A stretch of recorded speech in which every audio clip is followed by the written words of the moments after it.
Debbie Does Dallas. Debbie does. One day that will be on here. But I got Captain Ron here. Welcome to America's hottest talk line. Guys, hot ladies are waiting to talk to you. Vinegar syndrome. Guys. It's on Netflix if you want to watch it. It's a new one, and that's Air Force One. Get off my plane. I think Sony pays you a bunch of money to talk about all their steelbooks tonight. Super special for the stuff, but you know, are we seriously gonna have to talk about the screen movies again? If you only see one movie this year, it should be Frankenhooker, Bill Murray, Ghostbusters, Caddyshack, Zombieland. This is a movie I didn't think I'd like as much as I did, and I know it was like really popular because it like won some Oscars and whatever, but Debbie Does Dallas. For actually showing something is they actually produced crew jackets. Like, the movie never went into production, but it's got a Delta Force 2 motion. Hey, that works either way. That's cool. Is anyone even there still? I don't even know. Yeah, we're just listening to okay. I was like, no one's saying it. Like, really into the story. Bye, runner. You too, buddy. And he's out just like that. Mike dropped it, and he's gone.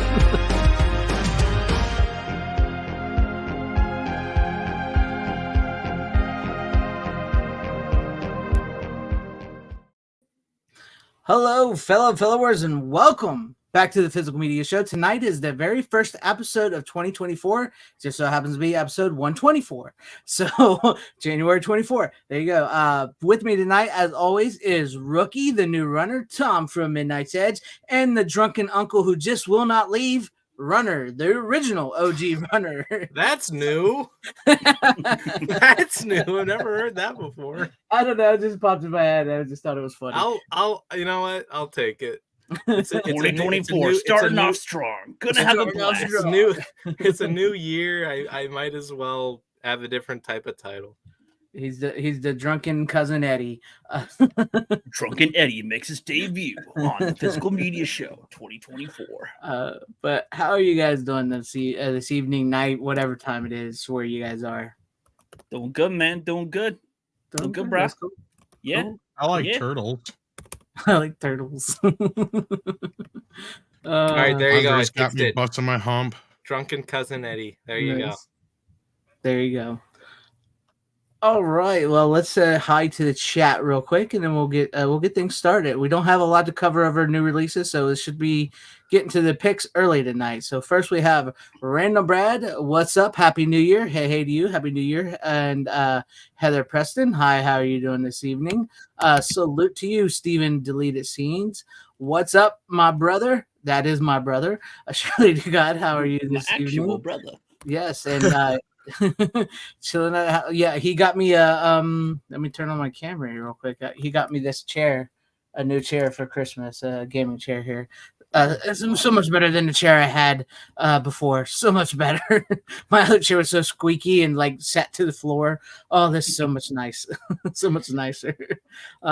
We got Tim Hayes. What's up, Tim Hayes? How are you? And we got Style Section. Let's go. Stuff Best Buy Physical Media Forever. Yeah, a lot of people. Yeah, go ahead.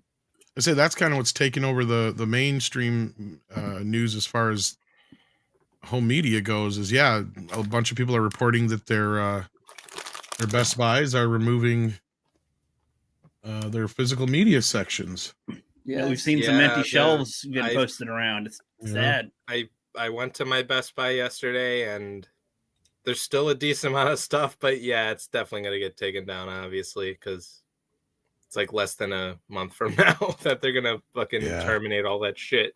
Yeah, but it still surprises me that so many people are like still shocked by this. It's like Bill Hunt reported this how long ago, and like a lot of us knew it, but I guess now it's finally hit. Yeah, like months ago. It's different when they talk about it than when you actually see it. Yeah, than when it actually happens. Especially like Blockbuster going down. Who would have thought Blockbuster would have been taken down at some point? Like nobody. And then look at it now, unfortunately. So. Well, and that was a gradual thing to where this it seems more sudden, I guess, to the It is kind public. of, because like I remember telling you guys this. I went in there and I was talking to one of the guys at Best Buy, and he had no clue what I was talking about. And then it was like 2 weeks later, I went back in, and Yeah. they were telling me as I was checking out, and I'm like, yeah, it didn't take that long for word to get around. So, but I mean, yeah, it's just one of those things, you know. Yeah, it's one of And the things. speaking of Best Buy, I also went into my local Walmart to check to see how their physical media is, considering all the announcements of the steelbooks getting announced. I haven't seen any of those steelbooks yet, but I have seen the I think most exclusive. of their pre-orders at the moment, though. Oh, really? Those aren't like Yeah. okay, maybe that's why, but like I've seen a lot of the exclusive 4K covers from like Warner Brothers and stuff. Yeah. I've seen those, which is interesting. So yeah, it's like I'm not They're too gonna pick sure. up the slack. I'm not too sure about Walmart yet, but if if they're gonna have a decent selection in the future, then cool. Yeah. I'm sure regionally, wherever there was a Best Buy that is no longer carrying, now that they're no longer carrying stuff, those Walmarts will probably get a lot more stuff in there. Oh yeah. I know the one up here where I live has got a bunch of Shout 4K steelbooks now and stuff. So Yeah. See, Yeah, like and mine has They always been haven't. shitty, but I haven't seen one Shout 4K steelbook yet. oh, mine up here, they got Army of Darkness, Carrie. They finally got the RoboCop one in, but I what got the that for Christmas. What the fuck? I didn't even find the RoboCop documentary. I got that for Christmas finally. So I'll yeah, bring we it don't know when I what get- happened there. I think they ended up getting delayed is what happened, because my original order got canceled, and then I had no problem reordering it. But it took a little bit to get it, but yeah. It's weird. But yeah, I've seen a bunch of up here where I live. They've started to put them in. But Hell Berserker to you. Glad to have you here as well. Let's see. Terry Scott, hello to you. Glad to have you here. Tornado T, glad to have you here. Hell to you. Tyrell72, hanging with us in chat. What's up, Joey? Back in 2024, as always. Corley and Rogue, how are you? I hope you had a happy new year too. We have Ace Hanlon, good evening. And of course, we have the F Best Buys. Drop them in the chat because yeah, F Best Buy. I mean, let's be honest here. How many of us besides Runner were actually still shopping at Best Buy at this point? I think most of us went online. I've got like my computer there once. I was gonna say I got my computer there. I used to go there all the time for various reasons, but one of the main reasons was the physical media section, whether it's music or video. And now, I mean, I can just take most of my shopping elsewhere as far as that goes, because the biggest thing they have now is fucking phones and accessories. Yeah, there's just going to be a low kiosk. Which is funny because you can almost get that at a phone just store about anywhere else. Yeah, like, you're better off going to most of the time to their actual. You really don't need to have like a professional phone place to get a phone now. It's so common. Yeah, they're just going to go the way of Radio Shack. I think pretty sure that's where they're going to go. Like honestly, Best Buy almost seems obsolete. Kind of like. I feel like in a way Radio Shack had more relevance because there seemed to be more of a novelty to what I remember anyway. It was like, look at this thing. What is that? I don't know. That might be fun to buy. Yeah, all they are anymore is just phones and accessories. Yeah, yeah, exactly. But it's funny because like FanZcene, you put out some videos talking about how streaming numbers are declining a bunch, and with them taking out physical media out of some more stores like Best Buy. It's like, at what point do you think they'll notice an advantage of physical media, or will that start to show more? Do you think with them taking them out of Best Buy, and then streaming numbers going down? I think with physical media, I think it's going to be sort of like a vinyl collection type thing. I don't think it's going anywhere, at least like we've talked about, till the decade. We got about a decade. But I think you never know. With the pendulum swinging certain ways at times, it could come back a little bigger, or it could just fizzle away. It's all just really how people respond, I think, truthfully. I feel like if they make more changes to more noticeable things, like more noticeable movies that get like edited in some way, and they're like on streaming services, that happens more often. I think that's when physical media will start to really be pushed further in the future. Well, yeah, because the thing that really woke people up was when Sony was having their issues recently. Yeah, because a lot of people didn't even and we've warned people and told people, and then you had a lot of people going, "Wow, we'll just have a class action lawsuit." It's like, well, guess what? We already did, and we lost. Yeah. Well, it's like, no, it isn't that fun to try to have that be the solution and use of your time to deal with that instead of just getting the physical anyway. A lot of people like the convenience of it. And yes, I mean, part of this is not Best Buy's fault. It's because we have conveniently gone online to do more shopping. Yep. That's true. Outside of these steel books and exclusives, and even those sometimes Best Buy couldn't sell out of, because like when we had Bill on 4K for You, he was talking about this and he's correct. You know, like when one of these companies would commit to an exclusive, what that means is they're basically committing to buying X amount of stock, right? So if it doesn't sell, it don't sell. Now, fortunately for them, a lot of those steel books would sell out, you know, almost instantly, you know. So but it's a risk, and if they don't sell, then they've put a lot of money toward something. Then, yeah, they're selling a bunch of steel books at loss. Yeah, exactly. Value too. Yep, that is true. And then it will say, and as I remind people, just because you go on eBay and you buy a steel book for 50, 60 to $100, the company ain't seeing any of that. They already saw their initial sale. Yeah, they already got it. Yeah, it's true. It's true. It's scalpers. Oh, I hate scalpers. But welcome, Anthony Draven. Glad to have you. And then we got a $2 super sticker from my brother. It says, game over. Game over, man. And then let's see who else do we have here. We have Real Sean Crummel. Welcome. Happy New Year. Let's see. 6. Hey, look, we got 6. I used to go there for various reasons, and then she filed a restraining order, so I had to stop. Tom Gunners. That's kind of true. I almost got booted from a Best Buy once. Of all the places, I did. I got pissed at him one day. Why'd you have to walk into this one? They're like threatening me and shit, and I'm like, please, motherfucker. Yeah, you man. Top don't take no shit. Dude, no, this was funny as shit because, okay, here's the story, the shortest version I'll tell. Sorry. Go ahead. I bought one of those picture records, right? I'm not a big fan of them, but I bought one anyway because I was like, whatever, they were on sale. And I went to take it back and they wouldn't take it back. They would only exchange it for the same one. I'm like, all right, no problem. Whatever, I'll go see if they got another one. They didn't have another one. So I told them that, and they're like, and the guy's like, well, I can order it online. I'm like, well, that's the problem in the first place is I ordered it online and I think it got damaged in the mail. I'm like, why can't you just reimburse me and I'll just either order something else or get something else here today and I'll order it again later on. I'm like, it's not that big of a deal. And he's like, well, you already opened it. I'm like, the only reason you know it's open is because I said so, because the way these picture discs are, they're just in a plastic sleeve. They're not even in plastic.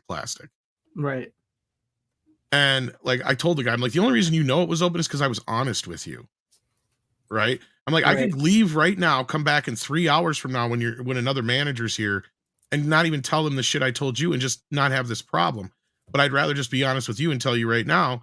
I'm like, look, just let me have something else in the store. And he's like, no. I'm like, well, that's a bunch of horse shit. I said, I come in, you don't have the item that I bought that I'm trying to get exchanged, you know, so why can't you just let me have something else in the store? That's normally how this goes. He's like, well, that's not how it works with open media. I'm like, well, this is open media when you buy it, dumbass. So when I raise my voice at him, motherfucker jumps over the goddamned counter. Like he's fucking for real. He's got like Maverick or some shit. Like he just like jumps over, he like trying to square up with me and shit. I'm like, are you fucking serious right now? Because I'm looking at this dude. I'm like, I'll mop the floor with your ass. Nice. It's like you had an internet fight. And he's all puffed up and shit like that and all that. And I'm like, dude, I just want my fucking money back. His 20s. So yeah, he's just trying to be all high-toed and shit. And one lady next to me said something about me being so rude or whatever. I said, look, mind your own fucking business. It ain't your money, is it? And that's kind of another. He goes, don't talk to her. I'm like, she talked to me first, bitch. Like, what the fuck? Nice. Like, it's a free goddamn country. And then he starts threatening to call the cops and shit. I'm like, please, because then I can tell him that you're not actually, adhering to what your fucking return law is or your return policy is. He jumped over the fucking counter. Yeah, I was like, you're the one that's jumping over the counter like you're fucking E-Man. I'm like, I don't know who the fuck you think you are. Nice. Unless you could go to jail for. Yeah, absolutely. Like, that's the thing. It's all on video. It's like, dude, he's the one escalating this shit. I ain't. Yeah. right? Like I'm just Right. fucking telling him how I feel. I'm the customer here. I'm like, I want That's somebody to make an funny. animation of this event. That sounds fun. That'd be funny. it's like, dude, I've worked in retail, and that's what I told him before. I'm like, you fail, man. Like, I've worked in retail. you know what's funny? and- Oh, yeah. there is a epilogue to the story, because I called Best Buy headquarters after I left, and I told them what happened, and I said, go ahead and check the cameras out. Motherfucker thinks he's a ninja. And We have so no like ninjas day at our and a half store. later, I get a fucking phone call from the shit apologizing. And I'm like, look, I don't give a fuck about your apology. I said, I just said change your goddamn policy. I said, none of that shit would have happened had you not been a dickhole to me in the first place. And he's like, well, it was blah, blah, blah, blah. I'm like, dude, I'm like, seriously, all I had to do, I didn't even have to fucking tell you any of that shit. I'm like, so you're just being a dickhole because I was being fucking honest with you at the end of the day. I said, I could have went to a completely other Best Buy and it wouldn't have fucking made a bit of difference to me. Right. That's crazy. So, That's yeah, crazy. sorry. Well, Anyway, that was just that was no. for a while. I did not go back into Best Buy for a while simply because of that. Because of that Dang. fucking I get dude. that. That's a good Best Buy story to end it on, you know? You know what's funny? I've only had to return something once, and Greg will remember this. It was the Star Trek 4K set, the recent one.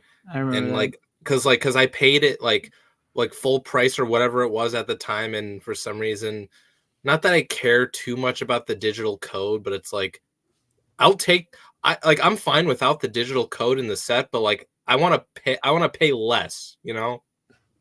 Mm-hmm. Like that'd be nice, but they didn't. So I'm like, okay, can I return this? And then they're like, at first they were like, you can return this, but you need to buy other shit. Like that was what I got, right? And then later on, like they were like, oh, never mind, you actually got your money back from your card. And I'm like, oh, that's nice.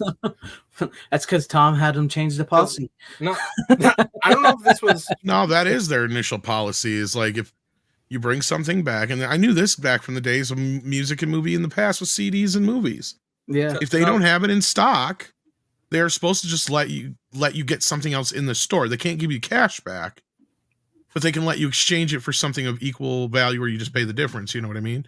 Yeah. And honestly, if a customer makes a big enough deal about it, I mean, that's usually when you just kind of bend a little. I mean, it depends on what it is. I'm not saying I wasn't being argumentative with the guy, but yeah, it's like, well, not like I'm saying, like sometimes people even come in without like a coupon that's expired like a day or so.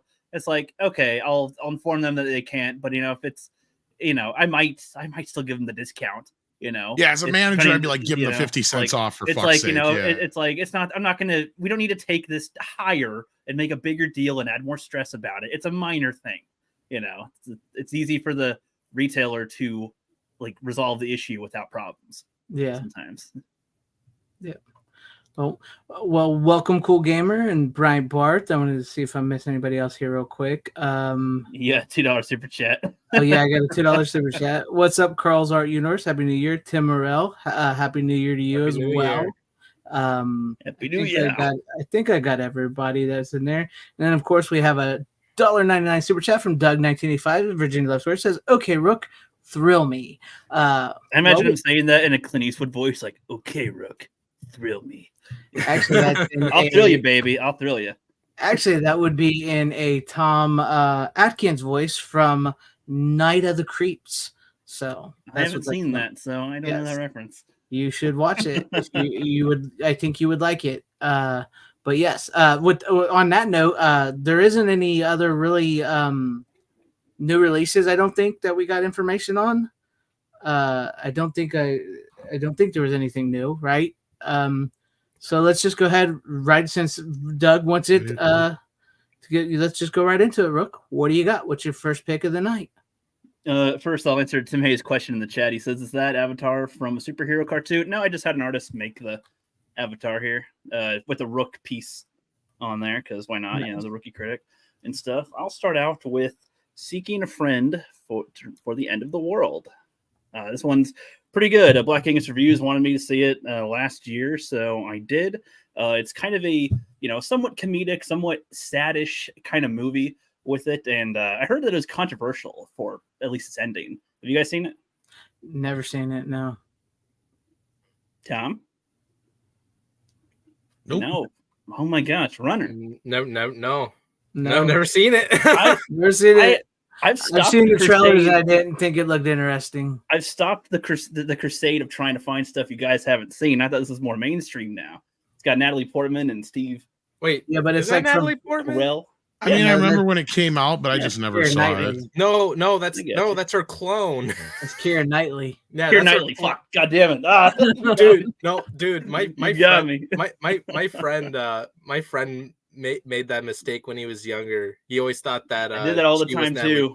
Me too. And they do look. If I'm not thinking about it, I'll make the mistake. But no, they do look the same. But honestly, yeah, I think she's hotter than Natalie Portman. I gotcha. Well, to the movie, I recommend. This is one I recommend, especially due to its ending. But because I mean, the whole thing is basically about picture the plot of Armageddon, where there's an asteroid that's going to hit Earth. And instead of the crew succeeding in stopping the asteroid, they fail. And so it's going to hit Earth in a matter of days or about a week or so.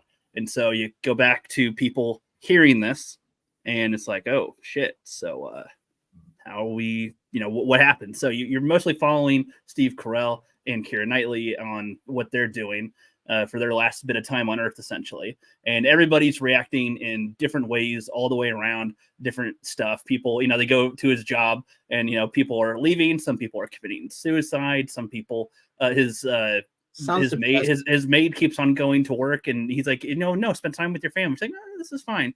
And, she's like treating it like there's going to be a tomorrow and stuff. He wants to seek and find his crush that he had for a while, and turns out that she had sent him a letter at some point. They got mixed up in his neighbor's mail, Keira Knightley's mail, and they go on a little journey to try to find her and fall in love along the way and stuff. And I feel like I should spoil it in a way because nobody's fucking seen it. I guess I don't. It seems like I don't think people watch. It doesn't sound like people in the chat are really interested. I'm not super interested.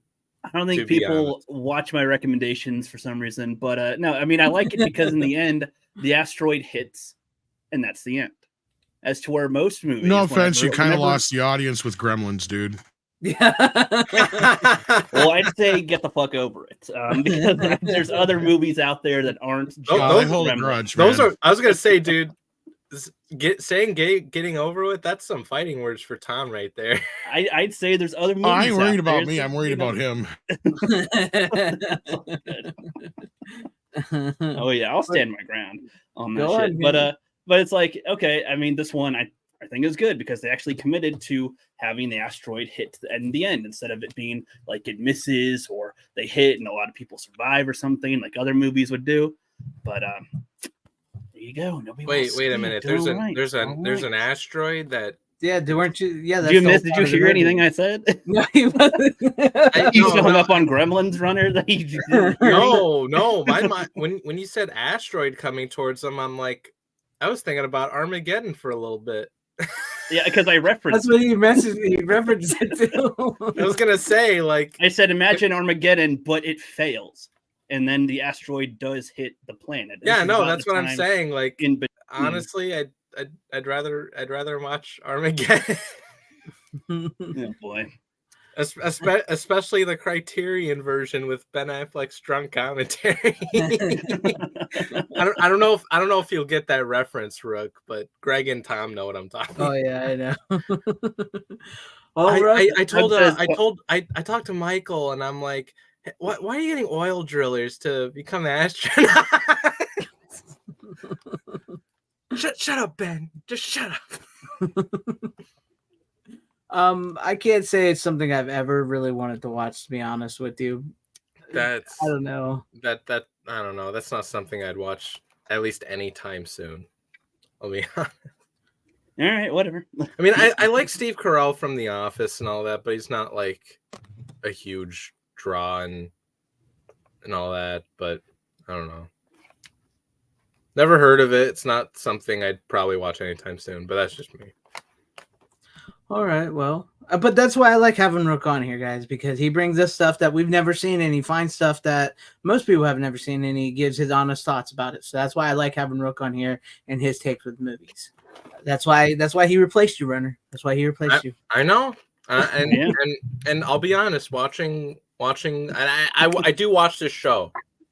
Like, not being a normal guest, I'm a viewer, but I mostly catch the replays. But like, honestly, Rook's been doing a fucking bang up job. Proud of him. Yeah. I'm proud of him to be taking on the mantle of Runner. Oh, yeah, no problem, bro. But I take after you.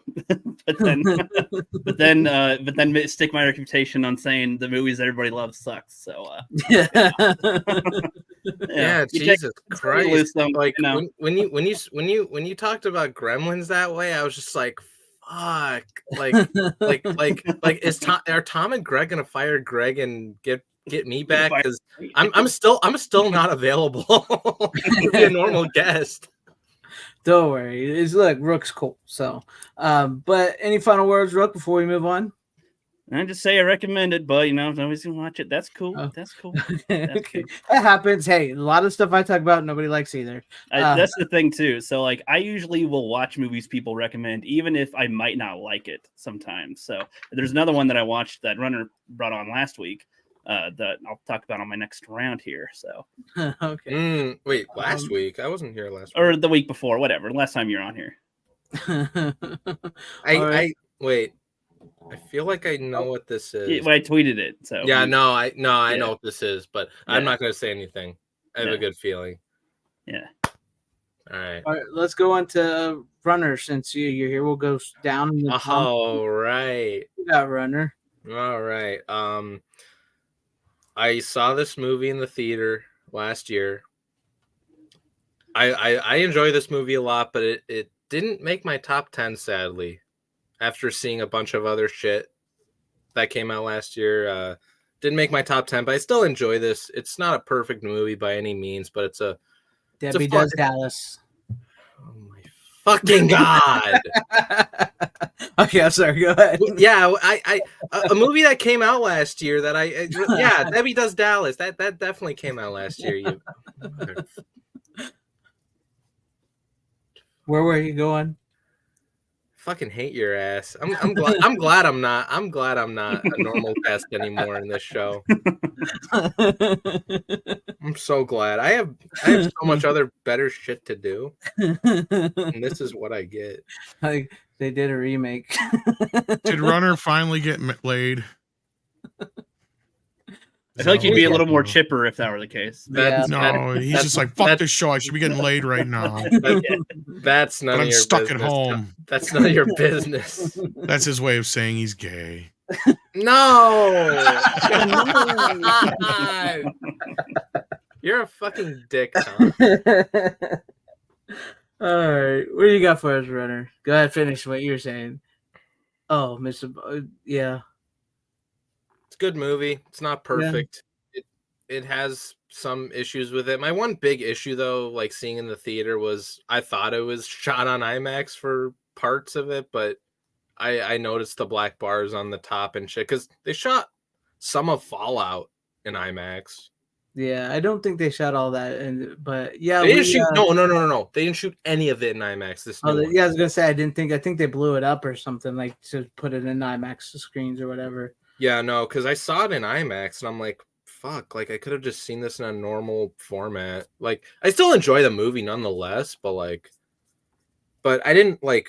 What was it? I bought this yesterday because Best Buy had a sale. Fucking Best Buy, who they're a bunch of sellouts for getting rid of physical media. But I wanted to get this just because I have the other Mission Impossibles on 4K. I wanted to get this one too. Yeah. But I didn't watch the movie so much. I watched like some of the special features recently, and it's like all the special features, they're in the Blu-ray disc, not the 4K disc. The 4K disc is just the movie.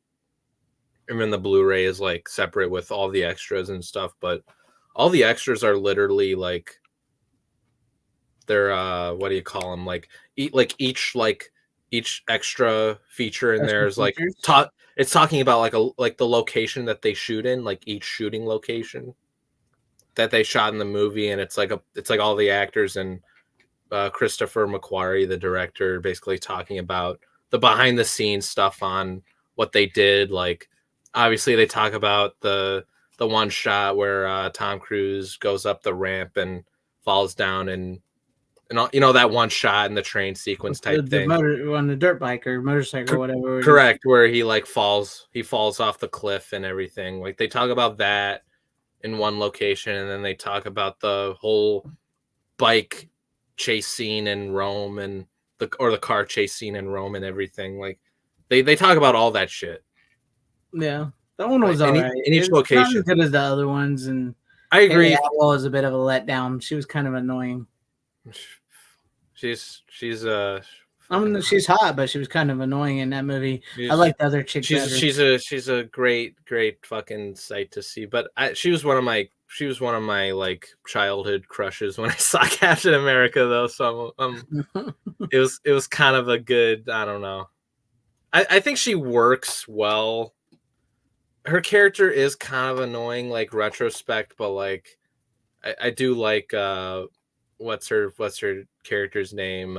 Rebecca Ferguson's character. I liked her more, even though I liked her better. I liked her better as a love interest, but I don't know. It didn't matter. Maybe I liked her as a better character. Yeah, I liked her as a better character, but you never know. Maybe she'll get better character development in part 2. We'll see. We'll see. I hope so, because I don't hate the idea of her becoming the new love interest. It's just not for this one, and I'm glad they did. I didn't feel like she was becoming the new love. I felt like she was becoming the new Ethan. Not this. I didn't. Because the way like they went into his backstory, how he was brought in, and then how he was bringing her in. That's what it felt like to me. I guess. But I'm not going to lie. There's like, I thought about this earlier. There's like, again, like there's 4 smoking hot women in this movie. You have Rebecca Ferguson, Haley Atwell, which we already talked about. But you also got Vanessa Kirby, and you have Pom Clementieff. Like, that's fantastic. Yeah. It was all right. I can't say it was the best of the movie. It's not the best of the movies. Like we talked about before, we had a big conversation, is they all sort of repeat themselves in each movie. Yeah, but I don't hate that. I know it sets people off, but I say they're no different than the Transformer movies. Now, I'm not trying to say the quality. I'm talking about the fact that we have gotten 7 deep now, and they really are the same exact thing in every movie, and Greg nailed it that one time perfectly, and I have not been able to recreate that moment. You can make the argument they are the best, like, or not the best. Like they are like similar, like the formula and all that. But it's like I'd rather have that, and I'd rather they not go off formula and it like just goes downhill. Because it's a formula that worked for him, but it is starting to diminish, as we saw with this movie. It did diminish in the box office, so they do need to shake up the formula a little bit. But there's many fucking reasons why I think it diminished in the box office. Because I'm gonna be honest, I feel like the Barbenheimer effect that's part of why I think. Well, also those were original movies, and like we just mentioned, that was the 7th Mission Impossible movies. But with Barbenheimer, regardless whether you like Barbie and all them or not, they were original. Well, I can't say that they're original, because it's like one movie is one of those movies is a biopic, first of all, and second, Barbie is a movie off of a fucking toy brand. That's true. I never said they were original ideals, but they were original movies. Yes,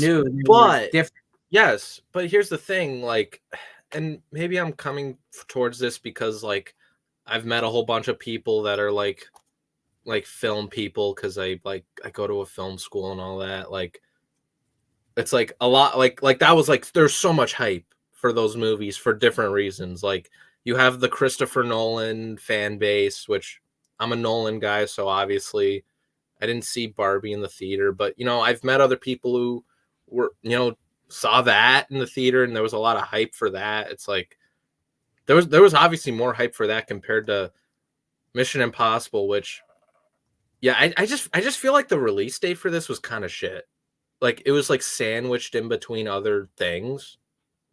I think that was the bigger problem. Like some people say that may be the biggest problem, but don't get me wrong. I like the Mission Impossible franchise. They're good, dumb popcorn movies. Yeah, no, it's not. They're not. When they're you're not, the seventh one deep like that, and you're kind of repeating and extending into a two-parter, I think that kind of hurt it a little bit. I don't think that's what hurt it though. That's just my personal opinion. But maybe that's just me because I'm like I kind of.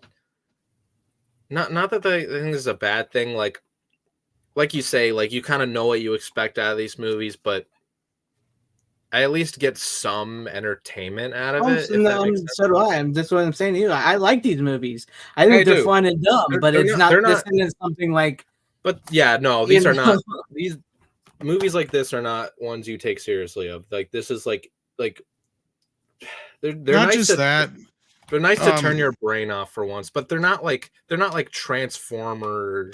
Well, not just no, they're not that bad. I'm not trying to say that, but like my buddy Toxic Man Flu said, and I think he put it best. He goes, the biggest problem with these movies, especially now that we're this deep, we've learned that the big stunt is in every trailer. Mm-hmm. So by the time you get to the movie, you've seen every goddamn big stunt in the movie, and the other problem with that is in most of these movies, the big stunt has very little to do with the actual movie itself. And most of the time, it's like at the beginning of the movie and it doesn't tie in back into anything later on. And it's like, there's only like 2, I think, of the films where the opening stunt actually ties into something later on. And I think that's 2 and 4, if I'm not mistaken. Well, and like this one actually with the motorcycle actually tied, like you brought up before. It does. This one is the one time. And it's the one, that's one of the, what about the one that's the one 5? Positive I gave this movie. What about the Which one was in 5? That was the one where that's my other problem. See, okay, yeah, see, that's the second problem right there. Which one is? That's the other problem right there. Whenever somebody's talking about these movies, even some of the biggest of fans don't even remember which one is which half the time. I can like, was honestly, that 4 or 5? Honestly, yeah, like, if you were to quiz me on a few of the like on a few questions, I probably could tell you which one. Yeah, is if you've seen them enough times. But I think the only one I probably like, if you were to quiz me on like Mission Impossible 3, I'd probably be like, I don't know, because I've only seen it once and have never watched it again because that's my least favorite. I mean, this one felt like been there, done that so badly. Not as bad as some other films and other franchises like Transformers. But at the end of the day, I just found myself really stretching to give a shit. Because being part 1 of 2, we knew nothing was going to happen to Ethan. Right. So that's another problem with these movies. You always know that Tom Cruise is going to manage to save the day and survive. And he rarely loses anything. That's where, like, I think, was it this one or the one before this where he actually lost? This is one where they lose. This one. Yeah. So, like, that was one thing I gave the credit for, too. I mean, sometimes, but like, these movies gotten so deep. My problem is I can't remember which one's which anymore. Honestly, like, I'd say like ending wise, because what was it like? Isai Morales' character, who was like the villain. Obviously, he was trying to get the key. Yeah, and I like him, but yeah, I like him too. But like, I'm just saying, like you know, like he thought he had the key or whatever, but Ethan snatched it out of him in time and all that. And you know what's funny is like, you know, what was it? You know how his character in La Bamba, you know, yells out Richie's name. He does the same thing in Mission Impossible, but he says Ethan. I thought that was fucking hilarious. I would say they missed opportunity. I know they take out Rebecca Ferguson's character in this one. Spoiler for anybody. That was probably my least favorite. They really should have did that in the previous one with the bad guy, because he was a great bad guy. I really enjoyed him. One where he had. I can't remember his name. Was his name like Lance or something? I can't remember his name, but he was the one in the Lane. His name is Lane. Lane with Henry Cavill, where he has. Well, no, he was in the one before Henry Cavill too. Yeah, but in the one with Henry Cavill, which was the one before this, when he had Benji and that chick in there, and he had Benji strung up, he should have killed one of them there, or he could have killed her there. That would have been like. You're right. That's when they should have did it. And it felt like her death in this was meaningless because they were just like taking her out, putting in Haley Atwell when that really should have been done in the last movie. But like, what was it? When I saw the movie in the theater, I'm like, I knew exactly why they killed her off, and it's probably because of Dune and her scheduling for Dune. I'm like, fuck, that's kind of funny, but like, it also sucks that she kind of went out that way. That was one of my few like gripes with it. Other than that, I enjoyed the movie. I thought it was fun, but like I said, it's not perfect. It like the problems that people have with it. It's like I understand it, but like kind of like what you said, Greg. Like I just if you take these films seriously, it's like you're not watching them right, and it's not like Transformers where like Transformers, the Transformers franchise, I just don't give a shit about, honestly. Oh, neither do I. Just, I like the first one, actually. That's about it. Yeah, I was going to say, the first one is the only one people give a shit about, and it's like, I think one of the reasons why, and Greg can possibly relate, well, I know you can relate to this aspect that I'm talking about. A lot of what they do in the Mission Impossible movies, if you're going to give them credit for this, is the practicality, like the practical effects of like the stunt work and all that, because like I was talking about earlier, I watched the special features. Yeah, special features. Thank you. Jesus Christ. Special features on the Blu-ray disc, and you know, part of me is like, I love special features like this because you can learn so much for just behind the scenes of what they did to shoot.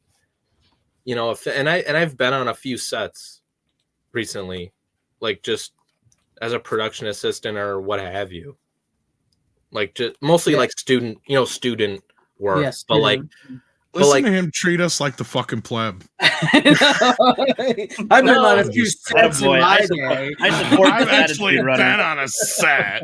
I support this runner. Unlike you I know Rookie supports this because I've had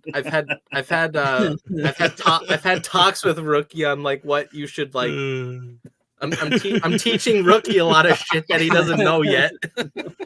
Oh, you're teaching him about us? Be like, you got to watch out for these motherfuckers. No, not forming teams, bro. Youngsters versus oldsters. Let's go. No, we don't give a shit about you. No, I'm kidding. Oh, I see. Oh, listen to this.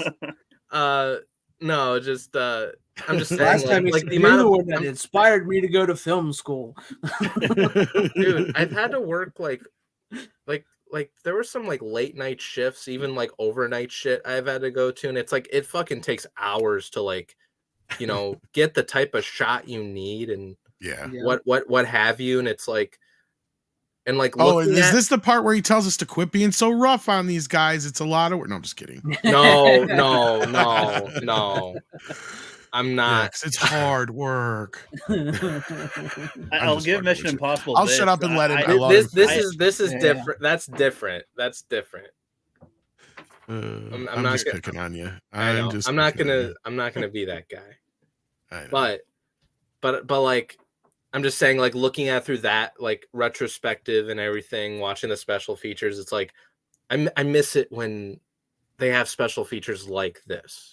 Yeah, because I feel like even some of the more recent ones, like some of them don't have special features and they don't give a fuck anymore. It kind of sucks.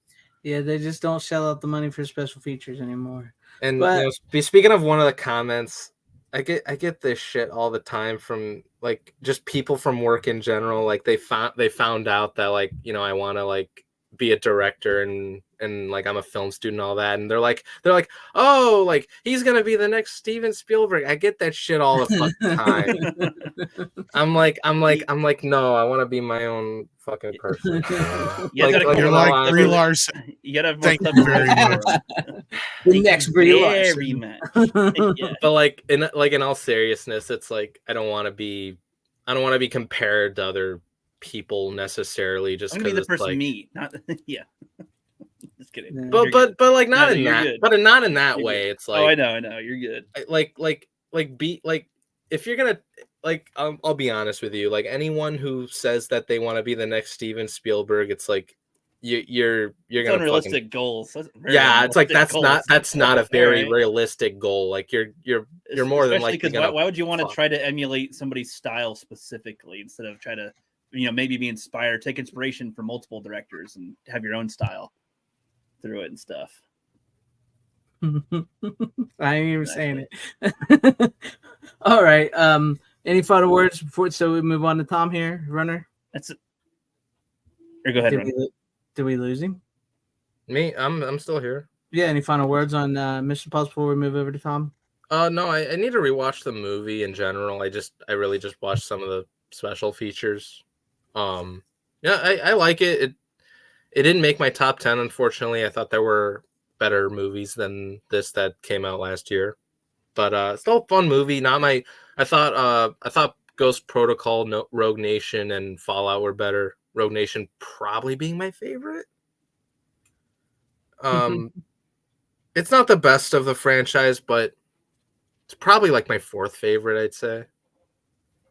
Maybe, I don't know. I'd say this is possibly on par with the first one, because I've even noticed Christopher McQuarrie or whatever. I feel like at times kind of tries to elevate from Brian De Palma and what he did in the first one. And I know some people say the first one's the best. I like the first one, but it's not my favorite. I still think the first one's the best, but I also like the one like Tom said. I'm trying to remember here which number it is. No. It's one of the ones with Jeremy Renner in it. Is it the first one with Jeremy Renner? He was in 4 and 5. Those 4 and 5, yes. I think it might be 4, Ghost Protocol. See, like if Tom I at least remember that. See, I was gonna say if Tom were to quiz me on which ones were Jeremy Renner on, I'd say like 4 and 5, and I'd get it right. Jeremy Renner. Jeremy Renner. Jeremy Renner. There you go. Right, Bart. He become productions because he's in film school. He's working in film school. That's how he becomes a productionist. He's a smug film school. Taking the steps. He's got his wine now, or in a year. He'll have his wine later. You guys and your fuking weird mimics. And you don't even know what true art is. Cucumber water. Right. Do you guys even know what Evian is? I've had some experience being an extra on a project. Oh, that's cool. That's cool. I am an actor. I'm a professional actor. The beer on the grill. I just all I did was just walk in a straight line. That's all I did. You got your card yet? Yeah. What? I said you got card yet. You know, the Film Actors Guild. No. I'm not an actor. An actor yet.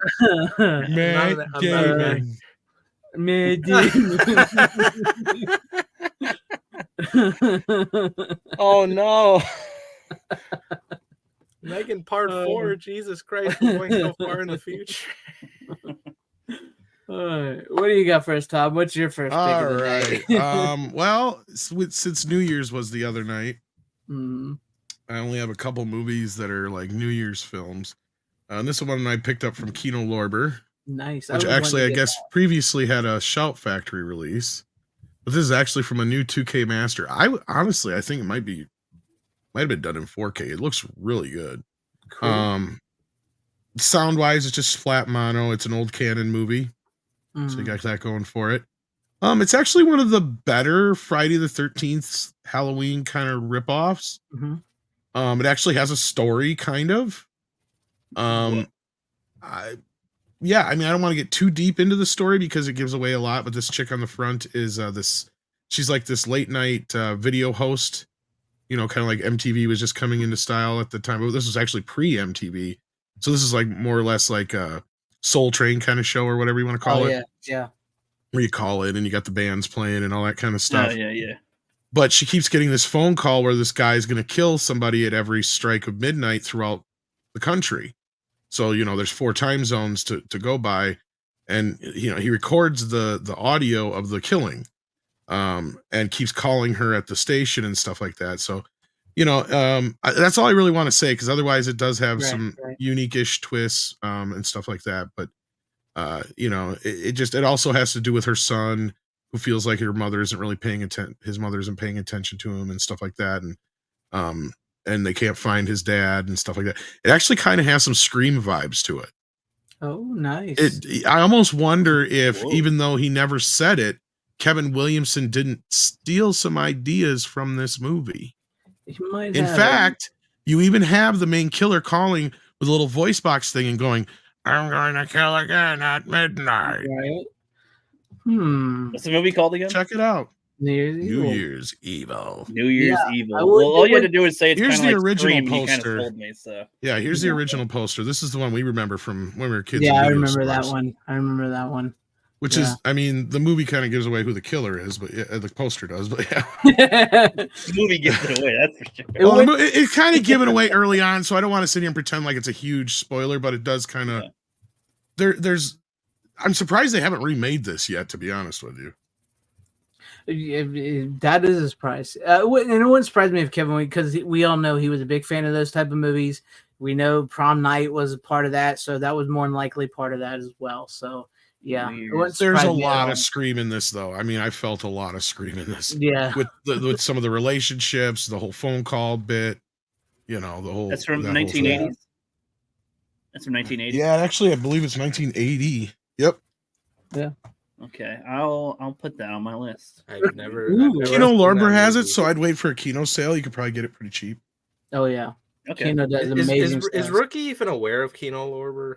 I've just heard about it right now, so I'm Oh, gonna look up what that Jesus. is. I'm gonna look up what that is. It's a boutique Blu-ray label, and it's one of the best. Actually, they were just touting that they were voted the best for the year. So which Kino. Well, Is that that like makes with sense. an I or two E's, or what was Kino? K it's a website, and they usually do some really great like fall, spring, summer sales where they'll put a lot because they have like one of the best variety of movies. You can. They'll have get- like $4.99, $6.99, $7.99 Blu-rays, $12.99 4Ks. They're awesome. When they drop their 4Ks, they're never over $30. Yeah, never. Yeah, no, that's true. And Rook, you can get the Monster Squad on Blu-ray or 4K from them. Okay, sweet. Yeah, I still didn't get it yet. I was waiting to see when the price. goes Honestly, down, at this but- point, a large portion of my collection is taken up of Kino Lorber titles. Yeah. No, there are a decent amount of Kino Lorber titles in my shelf actually, like on my 4K. So yeah, they're definitely one of the best. Or Okay, yeah, probably the save and best. bookmarking the site here. So sweet. Like I just grabbed this whole section here down here. They're all Kino Lorber because these are ones Right. that I've gotten in the mail that I haven't gotten put in my. Just for instance, like I mean, they've got all sorts of stuff.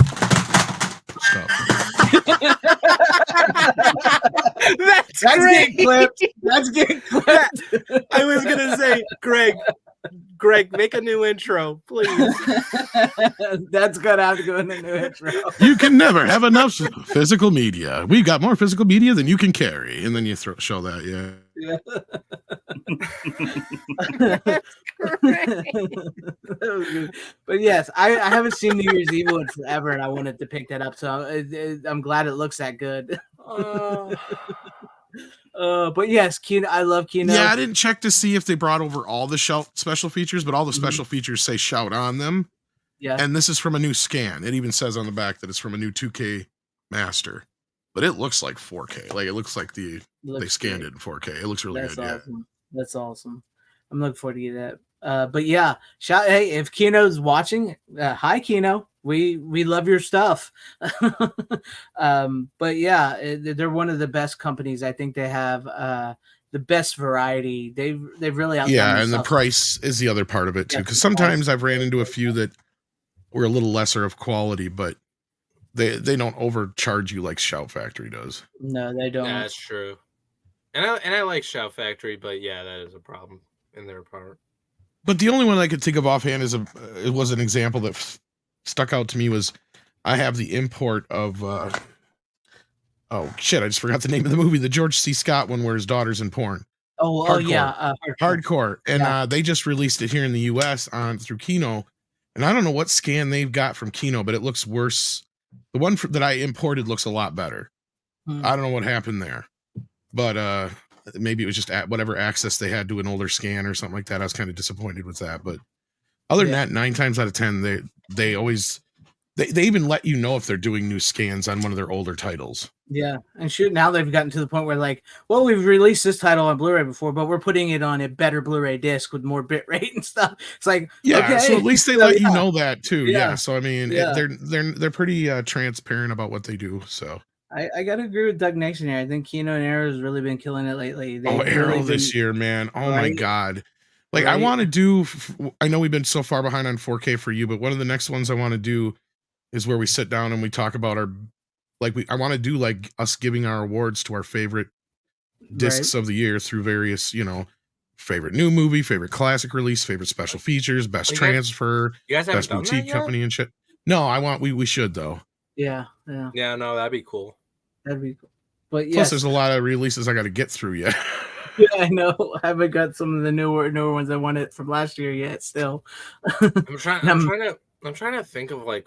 I can't remember what like the best one was or whatnot. I mean, people can probably make an argument that like maybe Oppenheimer, but that's like more recent. Obviously, that'd be probably one of the better new movies. That would be one I'd probably pick. If you're talking about presentation, but I was gonna say definitely for that. But like in terms of like classic, for classics, I don't fucking know.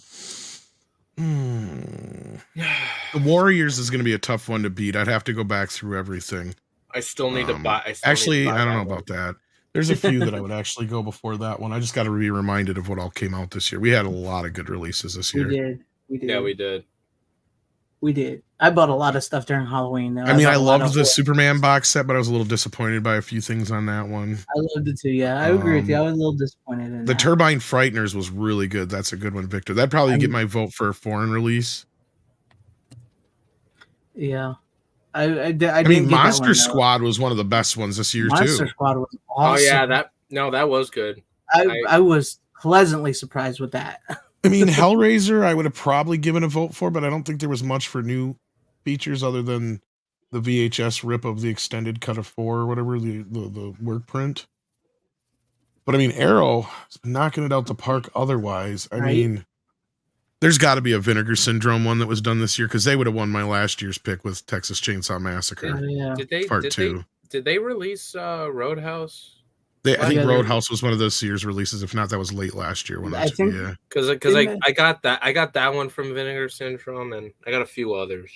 I thought Roadhouse came out around the same time as Texas Chainsaw, didn't it? That's what I was thinking too. So that might have been last year. I was gonna say I have Texas Chainsaw 2 as well. And wait, didn't they release? No, they released Texas Chainsaw, the first one, on 4K recently. I got the steelbook for that. That was basically just like a redo of the Turbine one from a couple years back. No, that was Vinegar Syndrome. But speaking of which, Vinegar Syndrome put up a really great video on their channel about what is an interpositive. So if you ever when you hear us talk about scans, I want to check that out. Cool. I want to check that out too. It is a great video. Rook, you should totally check it out. It's about a 4-minute video, and it's their Phil Marcus guy that does all their scans and everything. He goes over an interpositive for one of the new movies. What is it, and what does it mean, and how does it, how do they do that, and how they color. Is it on YouTube or on their website or something? It's on YouTube. They have their own channel. What's the name of the video? Vinegar Syndrome. Just called Vinegar Syndrome. Yeah. VINEGARSYNDROME. I got you. But yeah, it's a great video about what it's an interpositive and stuff. I loved it. It's very, very informative. Vinegar Syndrome probably does the best scans of all. Like, they don't mess with anything. First thing that comes up is an upload from 10 hours ago from a movie called Sex Mission. So that's the first thing that comes up. Colors too. They're amazing. They're low budget sleazy stuff sometimes, which is awesome. Except for Bat Pussy. Don't get duped by Bat Pussy. Oh yeah. Oh man. I remember when Tom brought that. It's a trap. Talked about it. It was fucking. It's a trap. It's a trap. Don't get suckered in by Bat Pussy. I remember when Tom described it, and it sounds very promising, but it's the way he described it. I was just like, "Fuck that!" The cover's better than anything in the movie. That's just a rip off. The way he explained it. Well, you know what? Since I was going to do a different pick for my first pick, but since we're talking Bat Pussy and stuff like that, I'll go ahead and show you my first pick of the night. This was actually sent to me from Full Moon Features to review, called Voodoo Passion. It's an erotic Eurosleaze movie. It just was released. Oh, I can't. I'm glad I didn't do that. No. I cannot show you the back of this, and I cannot take it out Nope. because there is naked women on the front and the back. Here, this is a Jess Franco movie. He's like one of the kings of Eurosleaze. And they just released this, so yeah, I figured I could, if I could show you guys the this, I would, but I can't. But speaking of which, there's always backstage after the show. yeah, I can show you that. But speaking of which, for my channel members, right now I did do a review of this. My channel members can watch the review right now. The video will be up probably tomorrow, if not Friday. But this movie is also known as The Call of the Blonde Goddess and Porno Shock. Basically, it's about this woman who married this British diplomat, and they moved to Haiti, and she learns about voodoo and his nymphomaniac type sister who lives with them, and their housewoman who is a sort of a voodoo woman. And the young woman starts having visions and thinks she's killing people. And there's lots of full frontal 70s, because it was from 1977, full frontal sex scenes, everything. Some of the stuff they show, I can't believe they got away with showing. And according to the sleeve here, this is one of the most comprehensive most coherent films that Jess Franco has ever made. It does get a little confusing, and you can clearly see some of the stuff is edited out of order. But I actually dug it a little more than I anticipated. I can't say it's a great movie, but I could say if you like 70s style erotic Eurosleaze, I definitely think Robert Meyer Burnett would totally love this. If you like the Emmanuel type movies and stuff like that, you'll dig this. And it does have a decent story to it. So, yeah. I was going to start with something different because I was going to wait till later in the night to pull out this one because, the thing to the movie here. But, yeah, there you guys go. Tom, it's better than Bat Pussy. I'll tell you, it's better than Bat Pussy. Wait a minute, Greg. So that's not hard to do. Yeah. What's that, Runner? I was gonna say, have you seen Bat Pussy then? No, but I know from Tom. I don't. I'm like, I'm good. I don't need to. No, you're right. It from your description, it's literally like a home movie, dude. It's barely even a porno. Yeah. You know what, Brian Barth? He was just one of the kings of Eurosleaze, and they kept giving him money because he kept making movies with naked chicks in it, and they sell. So it's in the golden age of like 70s and 80s and 90s when they needed a movie like that for markets, for video stores, or not Blockbuster stuff, because Blockbuster wouldn't allow this, but like they would sell. It was like underground stuff. That's what people wanted to see. And Jess Franco, baby. Yeah, Grindhouse. This is very much a Grindhouse Eurosleaze erotic thriller that is just it's nasty, but it's actually a decent watch. But you got to be able to handle. I got to be honest. You got to be able to handle 70s style movies like this because it is a little bit incoherent. It is a very, I don't want to say nihilistic, but it doesn't have like the happiest of endings and stuff. But I enjoyed it. I actually enjoyed it. And I found myself actually wondering what was going on more than worrying about the next pair of boobies. So, but I can't say it's a great movie. But for someone like me and anybody that likes this type of stuff, you'll dig the movie. But yeah, there you go. And if I could show you the case, I would. But I honestly, I think I did this in the review. So. People have Google. They can find it, if they want to see it. If they don't have it. Yeah, so like there I could do that. There you go. There you go. I can't show you any more than that. I was gonna say you can censor it somehow. Yeah, I censor it like that. I figured it. You naughty boy, touching, covering those parts. I was gonna say that. Damn it. But yes, it is a B. It's a B movie. It's straight up B movie. So there you guys have Voodoo Passion. I was sent that to review from Full Moon Features. So the review will be up soon, but channel members have access to it right now. But there you go. That I was going to start with something different, but Tom brought up the bat pussy. We got into vinegar syndrome and stuff like that, so I figured that goes right with it. That's a good way to promote your members only YouTube. Well, that's a hell of a good way to do it. From a $2 super chat here from a brother says, caress the like button for Euro sleaze. Indeed. Indubitably. Yeah. You know how it rolls. But yeah, there you guys have it. There's my first movie of the night, and it's a Jess Franco movie. So if you know who that is, you're in for a surprise. Rook, let's go back to you and let's see what your next pick is, and hopefully the chat doesn't turn on you again. So. We'll see. I guess I want to. I'll coerce the crowd a little bit to just get them some hope for me. Okay, so I've bought a lot of movies recently. You guys know this, but if you guys haven't known, I have a lot that I will be watching. I will be watching some stuff soon. Okay. Gosh, okay. I got a lot of movies to watch. I haven't watched most of these yet. I've seen like 2 of them, but that's what this show does. I need to rewatch some of them. It's been a while, but I did see Midsommar, and that was because Runner talked about that, and Black Angus Reviews wanted to see that as well. This movie. Also, remind me, what were your guys' first impression? Because it sucked. Wait, did you even watch it, Greg? I couldn't even finish the movie. It sucks. I give up on it. Because I watched the whole thing. Okay, so I guess I'll walk through what I think a little bit, and then go to you again, Runner and FanZcene. So I think that the movie has a lot of. I can't tell you much about the movie because it sucks. Well, that's you didn't finish. That's okay. But okay, then Greg doesn't need to talk about this. I can because I'm just saying from what he saw, because he saw the beginning, which I think has parts in it that I think are fine. Okay, the beginning is probably the only thing, in my opinion, that has any plot to it. No. So Black Angus wanted me to see this. He just wanted somebody else's opinion on it because he hasn't heard too much people talk about it before. Yeah. Okay, let's watch it.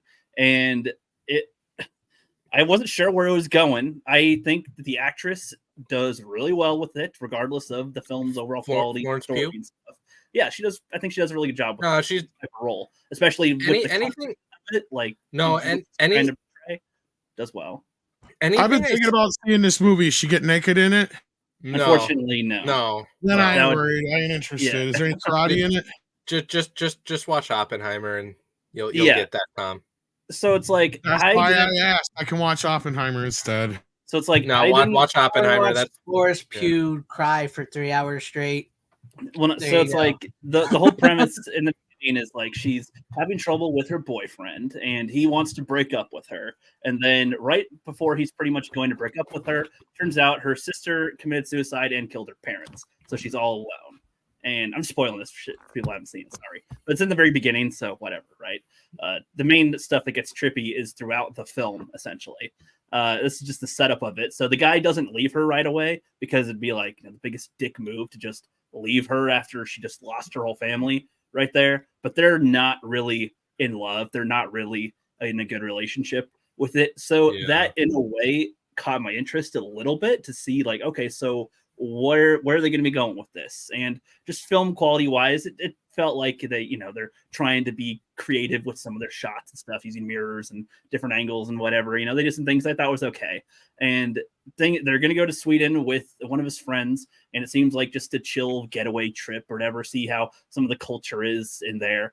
But like right away, I was already like, well, this seems like a cult just immediately as soon as I see them. And then turns out to kind of be revealed, this is sort of a cult here. And then it's pretty chill up until these old people just kind of walk off a cliff while they're like singing downstairs. And the few people that are new here and don't know anything about this are like shocked. And she is just getting over her parents and sister being dead over suicide, sees somebody face plant off a cliff committing suicide as well, and then followed by another guy. Like this seems really trippy. She wants to leave, but she stays for a little bit. And can you say the S word one more time? It takes a lot for people to get through the movie, I would say. I would agree with fans. You say it 3 times, it gets shut down. Oh, I didn't know. Okay. Just say self-delete next time, that's all. Okay. But yeah, so like, you know, I can understand FanZcene bailing out, especially because like, if Angus wasn't there wanting me to watch it, if Angus didn't want me to watch it and we're watching it together, I wouldn't have stuck through it. I would have been like, there's no way I'm watching this movie. This is so dull. Because I was like paying attention to things, and I was really angry after a while because nothing I was paying attention to mattered. Like, no detail is like revealing things about stuff that happens in the film or it's like paid off later. So it's just kind of frustrating. And then there's I guess like a couple of the people end up getting killed off to the side essentially. And then it turns out like, yeah, they pretty much drug the main guy. The main guy is kind of, you know, off-ish. He doesn't really want to do anything, doesn't really love the girl, doesn't want to do any of this stuff. And they pretty much drug him and make him have sex with this girl, get her pregnant. And then they have the main girl like pick whether or not to have him live or die, and chooses to have him die. And he gets stuck. He's just like awake and conscious, but can't move or do anything. Gets stuffed inside of a bear that they had carved out and set into a barn. And then it's set on fire. She smiles and the movie ends. Like, I wish I didn't see the movie. Like, it's not that I don't think it's a bad movie, but I don't know if I'd call it a bad movie, but I definitely wish I didn't see the movie. I felt very weird after I finished the movie. And like, I've seen bad movies, you know, like the Marvels, but I can laugh at it and make fun of it. Oh, I'm explaining the difference here. No, I get it. You can laugh and see how dumb it is or see what they could have done better. But with Midsommar, I just like, man, what the fuck was the point of this? Like, I feel the same way as you. I'm trying to, I can sort of guess a few things maybe, but I felt like I didn't walk away with anything worth keeping. And it's just like, man, fuck this. Like, I don't know. Like, I felt kind of angry because I was kind of hooked at the beginning and was not paid off for paying attention and going through the movie by the end. So I don't know. I really wish I didn't watch it. That's what I think. You know, it's you hear that, Runner? Don't make pretentious, stupid shit like Midsommar. Yeah, don't make pretentious stuff. What, you think I'd fucking do that shit? No, but you never know. After about 2 years of fucking film school, you'll be like all You're good. and shit. Okay, listen. I've you guys just don't understand, Godot. No, that I did not like the movie when I saw it, and I already said something in the chat. I don't know if I think I told Rookie the story, but I whatever. I'm not gonna say it in stream, but what I put in the chat. But I saw this movie once. I bought the Blu-ray, and yeah, it's the only reason I watched this. It was out of curiosity because like I know a lot of people who fucking love this movie, and I'm like, oh man, the only time it has plot in it is like the very beginning. Where that's like, the main part that is sort of a hook. But then no, I agree. Nothing. I'm just saying like from a writing perspective, it's like that's the only time there is any plot, and then you get to the captive to watch it.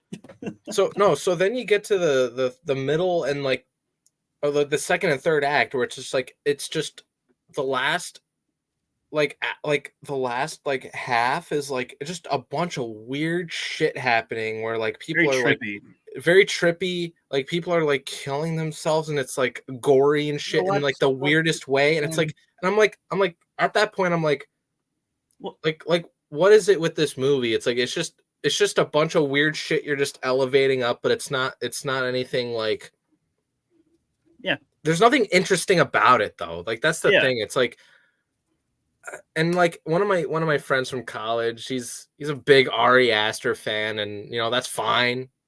Like he's a good dude. He's like one of my friends and all. But I'm like, I told him like I watched Midsommar. I'm like, I don't fucking get it. I'm like, I don't fucking understand it. Like it's not. I don't know what genre it belongs in. That's my one problem. I guess I'd say cult. Like it is about a cult essentially, but I don't know. I heard it's basically the female version of Wicker Man meets like Stepford Wives, ain't it? I haven't Yeah, seen sort that. of like that. I still haven't seen Wicker Man, but I've heard other people compare it to that. But I feel like Wicker Man has Nicolas Cage though, so that's a No, plus. no, Right? that's the Is remake. that a plus? That's Oh. a no. The I just remake. say I just think of Wicker Man Nicolas is Cage, and yeah, I'm like, that should be good, right? I don't know. Oh, Even yeah. if the movie's not good, that. even if the movie's not good, Nicolas Cage would be good, right? Yeah. The Christopher Lee Wicker Man is the one you want to see from the Okay. 70s.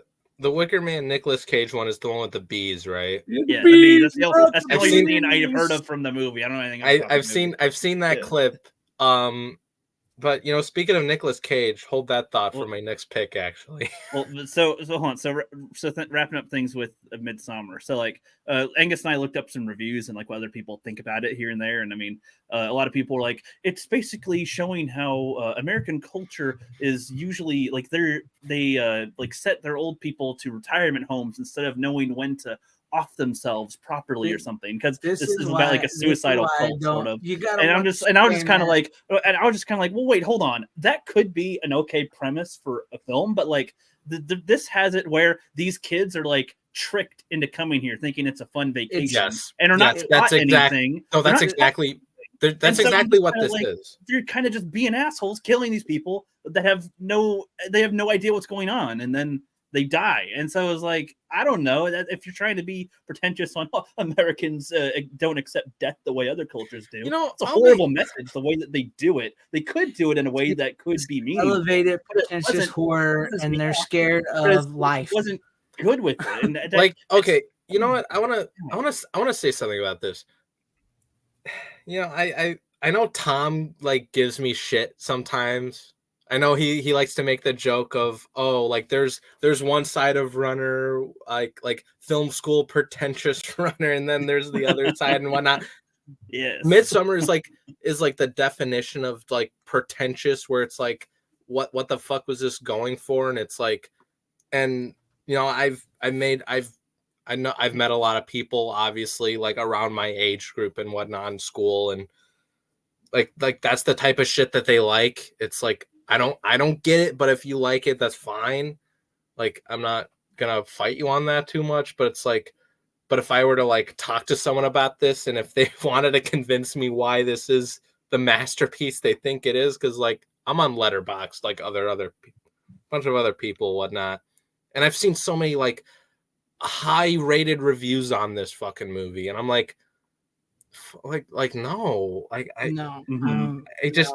can't like no, like if you want to talk about like what pretentious really is, and I do think at times it's kind of overused, like the word in general, but like I'll accept it for that movie.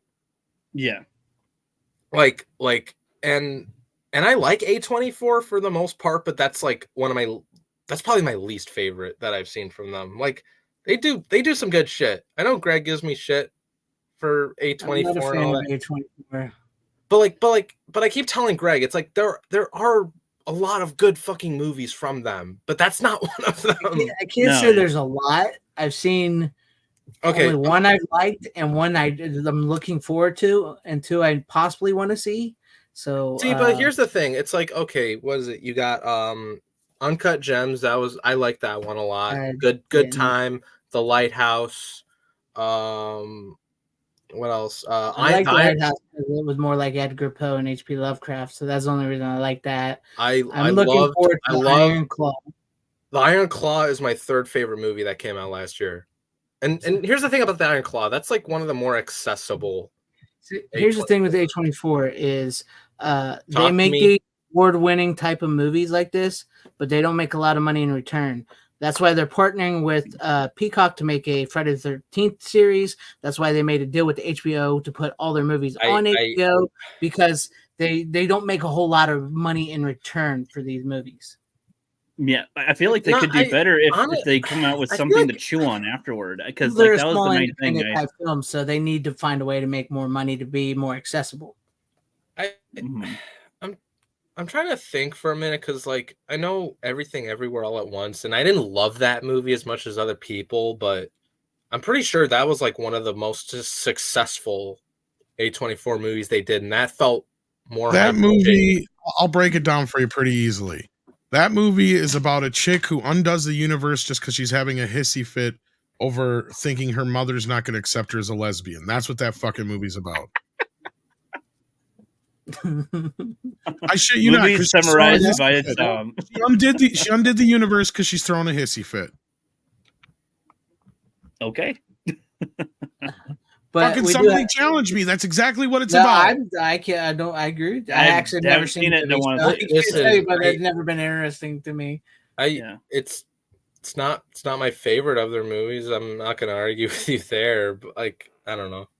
Yeah. But I we do didn't have hate a- it, but it's not one of my favorites. But I wanna read people, this- I do think it's overrated in a certain sense. I want to read this $4.99 super chat from Doug. It says the first A24 movie I watched was It Comes at Night. Spoilers, nothing came. I didn't watch another A24 film until X and Pearl. Oh, X was good. I forgot So, about X. Thank you, Doug. And just for that, I'm gonna give you. I'd buy that for $1.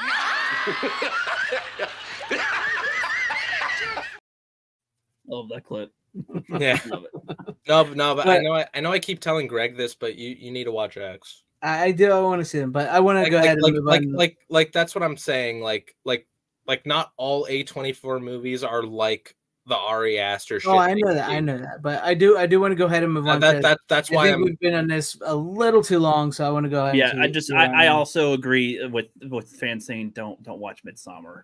It's just totally not worth your time. See, but Don't here's the watch thing about Midsommar. It's like I'm curious to see is what you thought of it compared to Greg, where it's like I know him too much to where like I understand his standards in terms of taste. But now you got mine too, and I'm with him on that. I stuck through the whole thing. See, and it was a waste of my time, unfortunately. So because of how I feel like you and I are kind of in the same boat. We're similar with this movie. with some of the stuff. We're very similar with this movie in particular, where it's like I'm like I feel like I knew Rookie would watch the whole thing because it's like, you know, we're both trying to like get into we both had the same goal. Watch all the good, all the bad. Yeah, Right. We watch all the good, all the bad, and Greg doesn't give a. I watch what I like. That's Greg doesn't give a fuck. I watch what I like, but it's up to you, Runner. So let's go ahead and move on. What do you got for us? Let's move on past A24 and all this.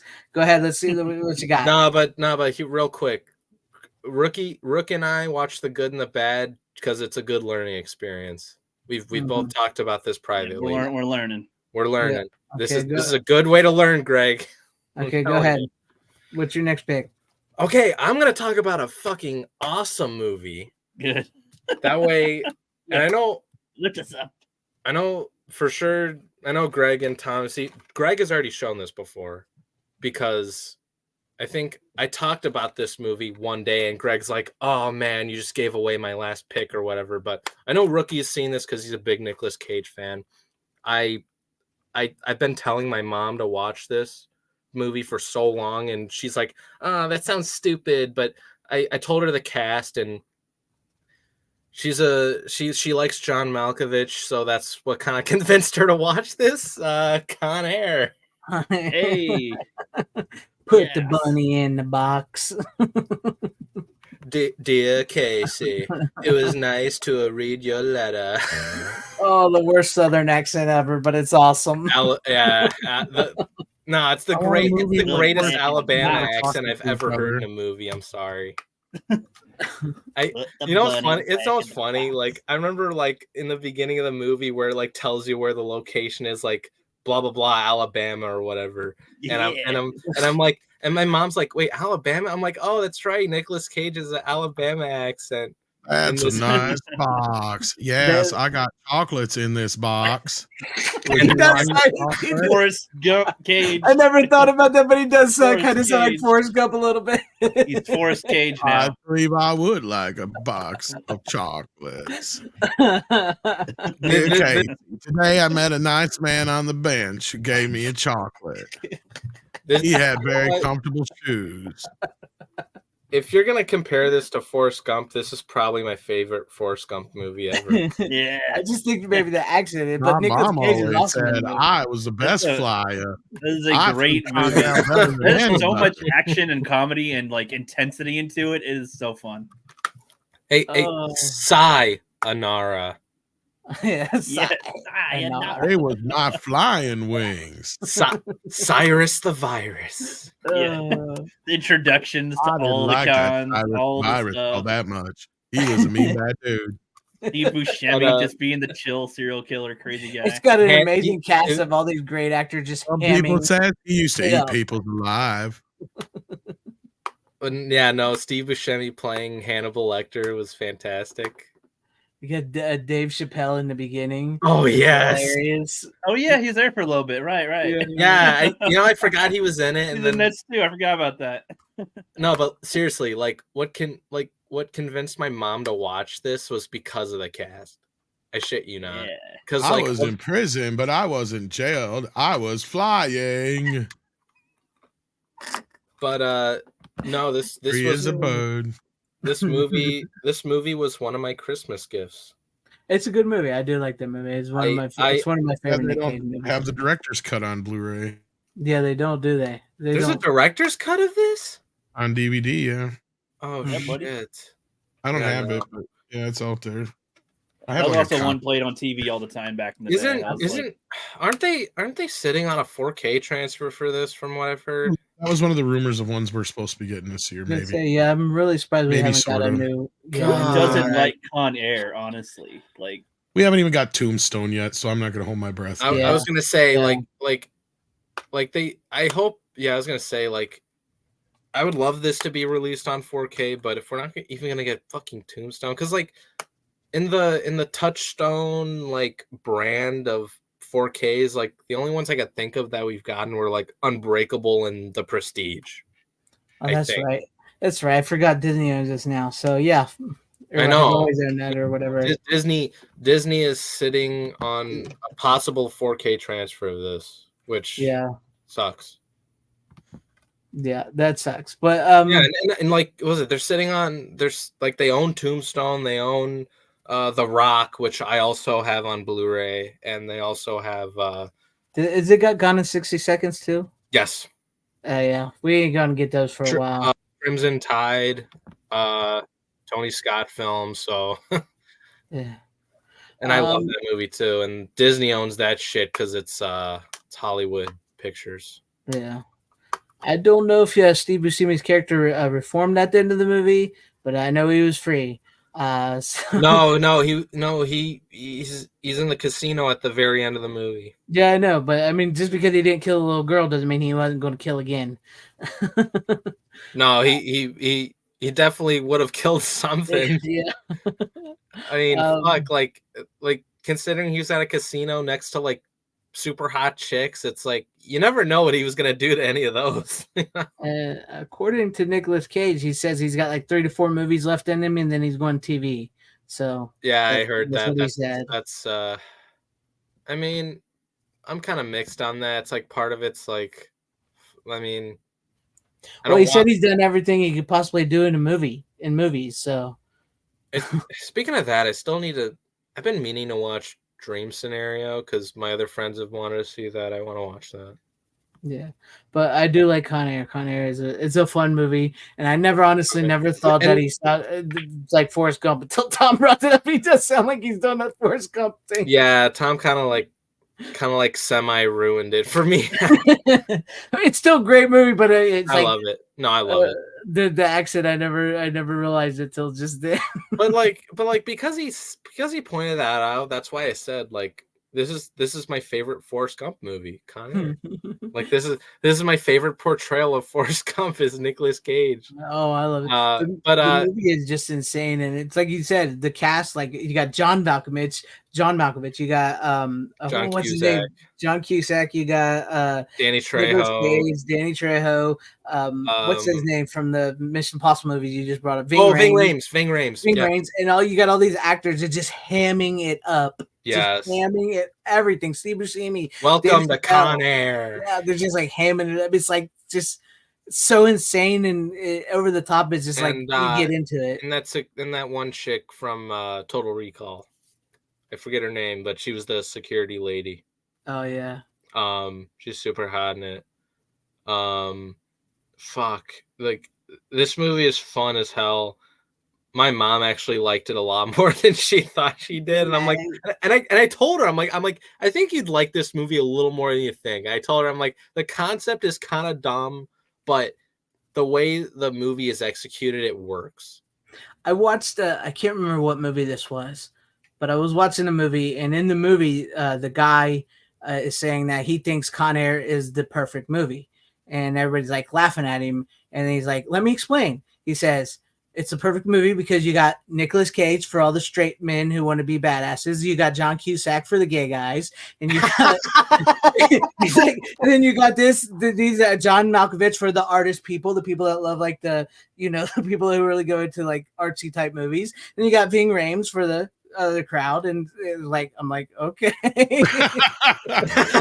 can't remember what movie I was watching. There, the other crowd, and yeah, I know that's why I didn't want to, because he said it in the movie, but I didn't. I can't remember what movie it was, but I want to watch this movie then. I can't remember what it was. I just cannot remember. But I remember that speech because that's like that was like the most memorable thing from the movie. I don't think the movie was particularly good. But I was like, so that's why he thinks it's the most perfect movie ever made, because it appeals to everybody. You know what? When you describe it that way, that's not wrong. And no, so like my mom actually, because I wanted to I wanted to show her Con Air specifically. I'm like, I want to see how you react to Con Air. I know you're not a big fan of these types of movies, but I feel like you'd enjoy this one a little more than you think. And she's like, yeah, that was actually better than I thought. And then what was it? You know that part where the very last like action scene where like Nicolas Cage is fighting John Malkovich on a fucking like a fire truck or whatever. Like my mom was like watching the movie being like, see, this is the shit I don't like. It's like when there seems like it's about to end, but it just surprises you with another action scene and all that. It's like, and I'm like, I could see why people like my mom don't like that shit. I get that. Yeah. But like at the end of the thing, like she's just like, oh, like I actually kind of like this a lot more than I thought, because like I've shown her, certain stuff, and like I kind of understand her taste to a point. It's like, because I had to explain to her, I'm like, you gotta understand, this is like 90s. This is a 90s Jerry Bruckheimer production. See, my mom likes movies like these because she likes watching the dudes fight. She likes it because she thinks they're hot. So I know my mom. My mom loves action movies. See, my mom doesn't care about that. It's like she has different taste in that, because it's like, because what is it? She I showed her Top Gun Maverick and she didn't even love that. I'm like, what? And I know she told me like she wasn't a big fan of the first one, which I'm like, I get that. But like I feel like, movies like this that are like produced by Jerry Bruckheimer, The Rock, Bad Boys. I think I did show my mom Bad Boys and she ended up liking that.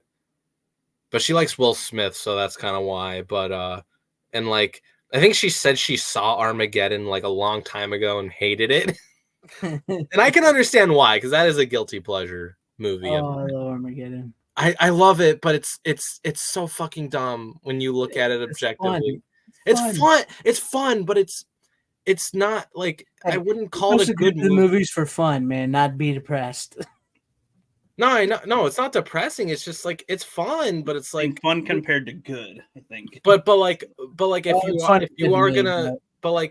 anyone who says that like this is wrong, it's like you're right. Like these are like things that there are things in this movie that make no sense. I'm talking about Armageddon, but it's like that stuff is objective, but it's fun as fuck. Like it's a fun fucking movie to just like watch with your friends and all that shit. Yeah. All right. Well, decent pick. I like it. Brought the room back up a little bit. Oh yeah. It's the type of Con Air is the type of movie Michael Bay probably could have directed, but this wasn't directed by Michael Bay. No, it wasn't. But it's in sort of same vein. But like it feels semi Michael Bay-ish, you know what I mean? It does.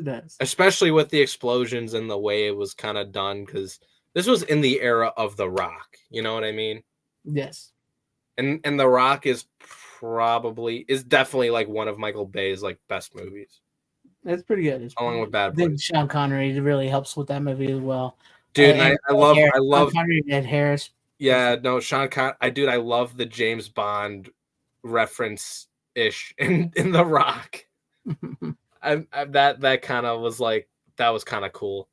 Yeah. It's like, oh, The Rock is secretly a James Bond sequel. I've heard people say that. Yeah, I've heard people say that. I know why people say it because of that. that. I know why they say it too, because they've mentioned some stuff that's similar to James Bond in the movie. Well, no, there's a certain line that Sean Connery has that's a reference to James Bond. That's like, what I just said. Yeah, you said it differently. Well, yeah. I'm explaining it the right way, Greg. You know why? Because I'm the young one. Because you're in the film school. Yeah, that's why. That's like Jack. Malkovich is for the film school snobs. Wait. Dude, like I wouldn't even say that. I've not heard one person talk about John Malkovich. And they talk about shit like Midsommar, which sucks. I feel sorry for you. Nah, I just made that as a joke. I know. I know a bunch of I know a bunch of people around my age think that that's like an amazing movie, and I don't fucking understand it. All Rip right, into them then. Yeah, there you go. I don't know. It's like I don't want to so much rip into it just because it's like if you like weird, like just dumb weird shit like that I don't care for, it's like go for it. I don't give a fuck. Yeah. All right, let's go over. Let's go over to Tom if you're done there, Runner. Okay. Tom, yeah. No, I have nothing else to say. That's it. Tom, if you're ready, go ahead for your next pick, or however you're gonna do it. I'm just a simple country critic. You'll have to excuse me. I watched arguably one of the greatest courtroom dramas of all time, Anatomy of a Murder. With Jimmy Stewart. No, this is a movie I thought I brought on here before. See, I don't remember. You guys say I haven't, so no, I don't think so. And yeah, and obviously Runner would remember more so. Finally, it's part of the second box set of Columbia Collection, 4K remaster. Looks great, sounds even greater. It had a 5.1 mix already, but they did a new Dolby Atmos mix for this version of it, and it is one of the best Dolby Atmos mixes I've ever heard, because they even go as far as to, like, in the courtroom scenes of using the surround with like the echo and stuff of the courtroom, which is not present in the 5.1. So like they use the ambience of the room. It really plays well with the voices, and it opens it up, and it has this jazz score, which really, that helps that open up as well. And right. I mean, the movie is long, but it's one of those movies that kind of clips along, and it has a pretty interesting story. And it is loosely based on an actual court case. The guy who wrote the book used to be a judge. Mm-hmm. Yeah, it's set in Michigan. It's about this military guy who kills a bartender in what is considered a fit of rage, basically, because he supposedly diddled his wife in a not so nice fashion, let's say, since we're not trying to say words that get us in trouble here, rookie. My bad. But anyway, I didn't know that was a naughty word. No, just usually some words like that set off the algorithm. But yeah, no, I can't recommend it enough. There isn't a shit ton of special features. There's a few things, but no, it's a great film. Actually, I take that back. There's quite a few special features for what it is. But it's a very interesting movie, and I hadn't seen it in a little while, I guess, and then I watched it again, and I just realized again just how influential this movie is. Outside of like 12 Angry Men, this is probably the most influential courtroom drama. I mean, you see it in so many other movies. Yeah. Right up through things like Today still. I don't think it's what it is. I think that what you're thinking that is. I don't think you brought it on, but I did think when you brought on 12 Angry Men, you mentioned this movie. Maybe. I think maybe that's what it is. I know you've brought on A Few Good Men before, and I did too. On 4K. Just bring on a few good ladies next time. Brian Bart, they just don't make movies like this anymore because they don't sell. It's all flash in the pan stuff. I'm not saying it's the same movie. I haven't seen this movie, but did you hear about the movie that came out recently called Anatomy of the Fall? Mm-mm. It's like it's a movie that came out last year, like a few months ago. I've only heard about it. Oh, I know what you're talking about. Yeah, no, I've only heard about this movie because they played it in the Chicago Film Festival that I'm like aware of. But is it about the one where the guy? It's based off the story where the guy's wife fell down the stairs and they think he did it, and it's a true story. Yeah, no, I don't know what it's about. Other people probably know, but like I just know the poster has like somebody like bleeding around like a snowy ground or some shit. But I know I don't know about that then. Oh, okay. See, Tim, he says he's heard of it. I'm not surprised there, but I feel like other people have heard of this movie. Like I've never seen it. I know it's played in some theaters near me, but I haven't checked it out. But I know it is a courtroom like movie. A new one. But it is a new movie, and I only heard about this fucking movie because it was playing at a festival near me. So that's why. It was like premiering exclusively early at the Chicago International Film Festival. Okay. But this movie, Tom, so is it only available in the Columbia set? It's not available in the I think this is one of the ones that's only available. Let me double check, but yeah, was it? Yeah, I was gonna say I haven't seen.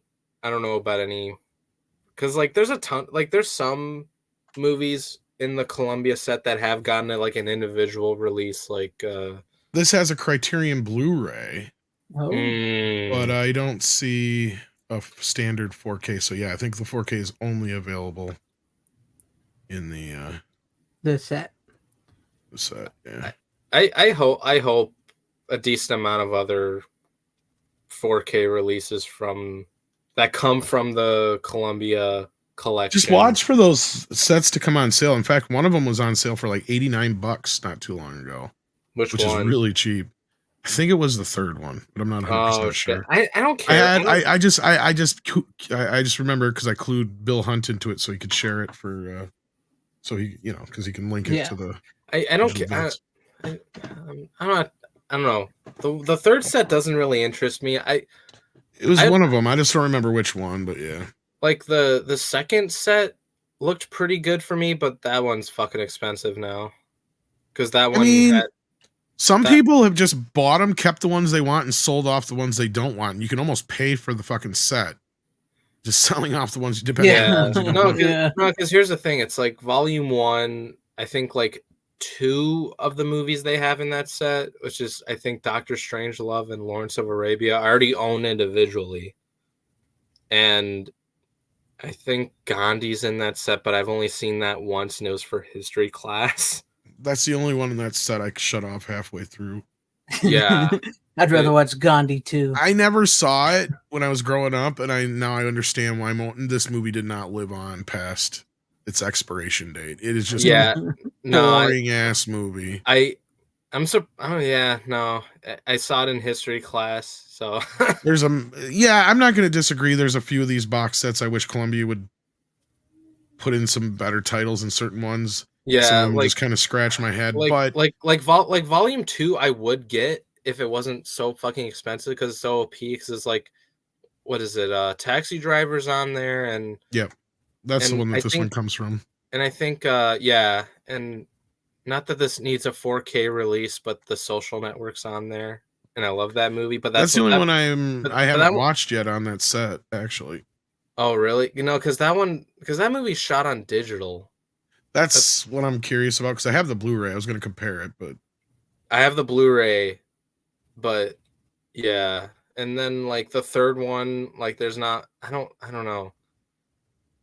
I mean, I guess if it's on sale for that much, then maybe it is worth it. But nothing about that third one I really care too much. But the fourth one, there's only like 2 titles on the more recent one that I give a shit about wanting on 4K, but that's it. Like Starman, and there was like one other one that was like, oh, that's cool, but I'd rather get it individually, especially Starman.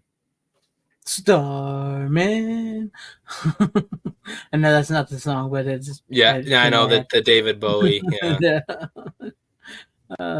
Yeah, I've been wanting to see this one for a while, and so I guess my option would be the Criterion Blu-ray. So I always heard it, and this is one where I'm just a simple country lawyer comes from, isn't it? Unless Criterion, I'm just a simple country lawyer, but yeah.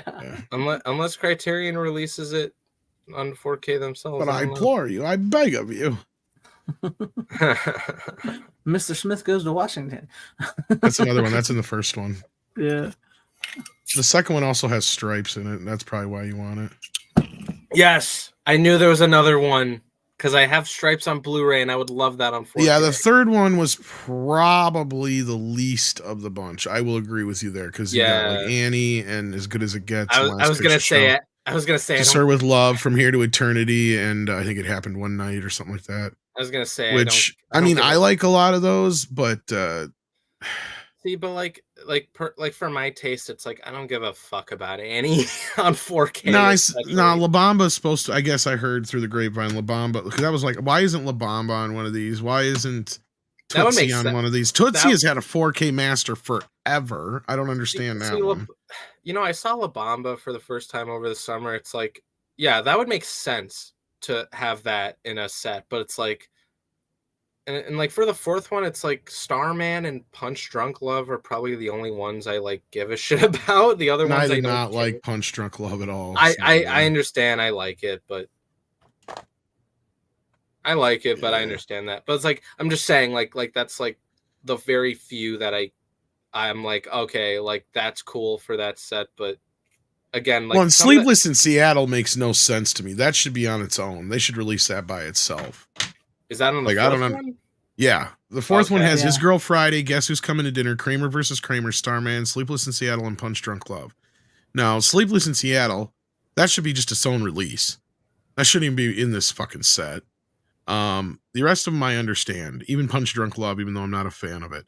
But like Sleepless in Seattle, that's where you could have put La Bamba or something else in there. But I've heard they're releasing La Bamba on its own next year or something like that. So that's better for my case because I haven't gotten the Criterion one just came out this last fall, so they get it, I think, exclusive for a year or two, and then got it. Yeah, no, because what was it? Because you're like, it's like Starman. I don't understand that. I feel like there's an audience that would get that individually, and I even think that there's an audience that would get Punch Drunk Love individually as a thing. It's like. It's like movies like Kramer versus Kramer. I'd understand if you want to put that in the set, because I don't think anyone would get that individually unless somebody really likes that. I get you. All right. Well, Tom, anything else you want to say about the movie before we move on? It's a great film. Recommend it. Pretty good scan. Like I said, the sound probably is the thing that stands out the most about it, and which says a lot considering it's just a courtroom drama. Has a bit of noir feel to it at the same time, but it definitely set the precedent going forward. Nice. All right. Well, from one older movie to another older movie, I just got this, and I got Casablanca. Oh, I have that 4K. Yes, I have that. This looks great on 4K, by the way. It does. I watched half of it and I never finished it. I actually really dug the movie. It's been a long time since I've seen it, and I don't know. Maybe I was just, I don't know. I was just feeling it when I was watching it. I like the movie, but I need to rewatch it. I don't like love it as much as others, but maybe. Oh, I really enjoyed it. No, I know, but like, I don't know if looking at you, kid. He was looking at you, kid. Yeah. I don't know if I told you this story, like Greg or Tom or whatever, but like my grandma on my dad's side, like she like knew I was like gonna get into film and stuff, and like almost every time I visit my grandparents, my grandma's like, "You need to watch Casablanca," because that's her favorite movie. Like that's the one movie she's like she kept asking me to watch it. I'm like, Grandma, I'll get to it at some point, I promise you. And then like one day when I visit, I'm like, Grandma, guess what? I watched Casablanca. and then she's like, "Oh my God, what did you think?" I was like, "I like it. I need to give it some time to think about it more, but I'll rewatch it and it'll probably grow on me." That's what I said as my response, because I do think it's one of those things that has to grow on me. But I'm glad I do own it on 4K, and I think I got it on sale last year or 2 years ago, technically, since it's the new year. Well, I had not seen this movie in years. I remember seeing it on like Turner Classic Movies and stuff when I was younger. But or one of those channels. I can't remember if it's Turner. It's probably. But I had not seen it in years, and I was watching. I don't know. I was just like, I popped it. I got it for Christmas because I was wanting the 4K, and I popped it in. I was watching. And I was just like digging this movie. I don't know what it was. Maybe it's because I've seen so much crap lately and everything. Did you get it like the most like recent Christmas? This Christmas. Okay, because I'm surprised you like got the slipcover. Oh yeah, I got the slipcover. Because normally, because that's been out like for like over a year at this point, like I feel like they wouldn't have any more slipcovers for that. Yeah. Well, because I got mine with a slipcover. That's because I got mine when like it was like a month after it was released. But I don't know. I mean, I can get some people where maybe they maybe not be able to finish it, or like people like maybe it needs to grow on you, whatever. I get it. It's but I was just watching it and I was digging it, and also one of the things I liked it too. One of the things I really found funny as I was watching it is I forgot how much Hot Shots Part 2 ripped off Casablanca. Forgot how much Hot Shots Part 2 ripped it off.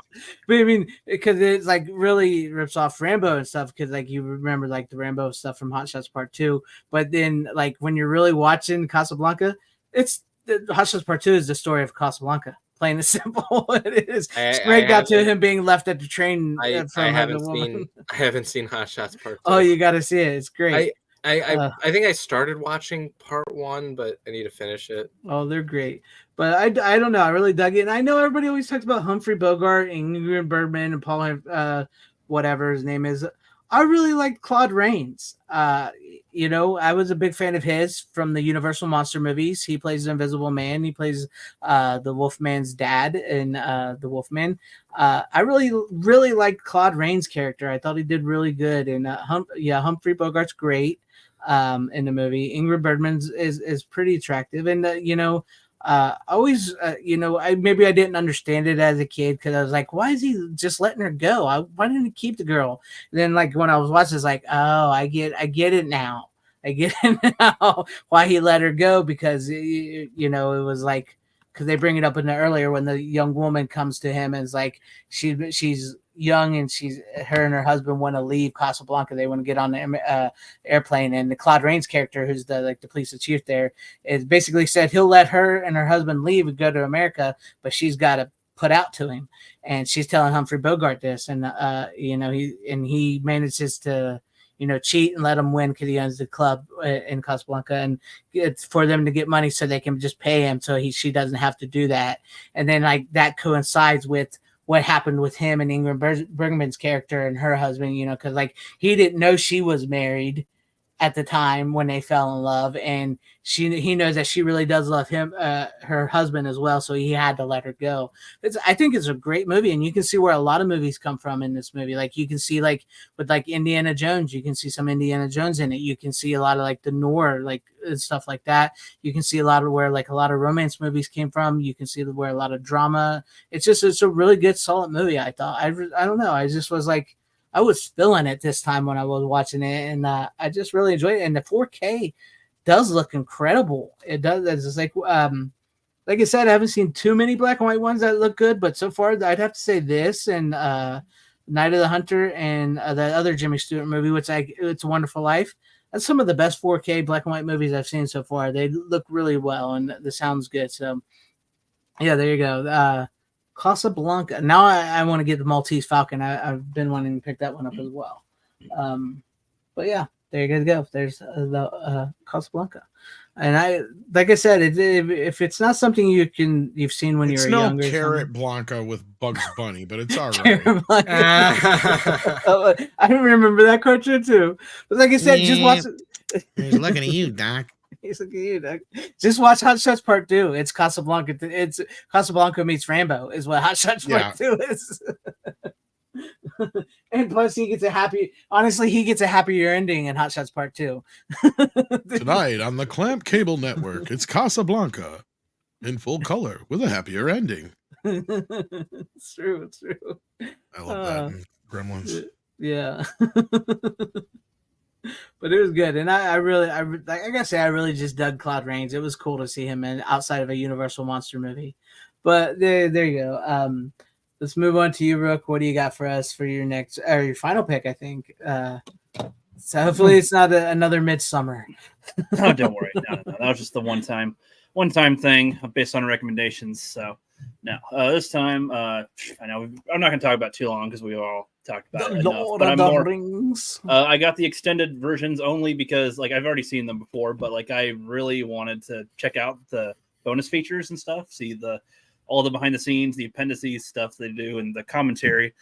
I've watched all of the bonus stuff except for I'm like halfway through the commentary on the movies. And as somebody who is trying to learn about filmmaking and stuff, I am digging the shit out of it. It's so disappointing in a way because you don't feel the passion with other films as you do with that. Lord Has of the one Rings. of the most comprehensive special features documenting the making of those films. Thanks to Mr. Robert Meyer Burnett. I wish that this was the.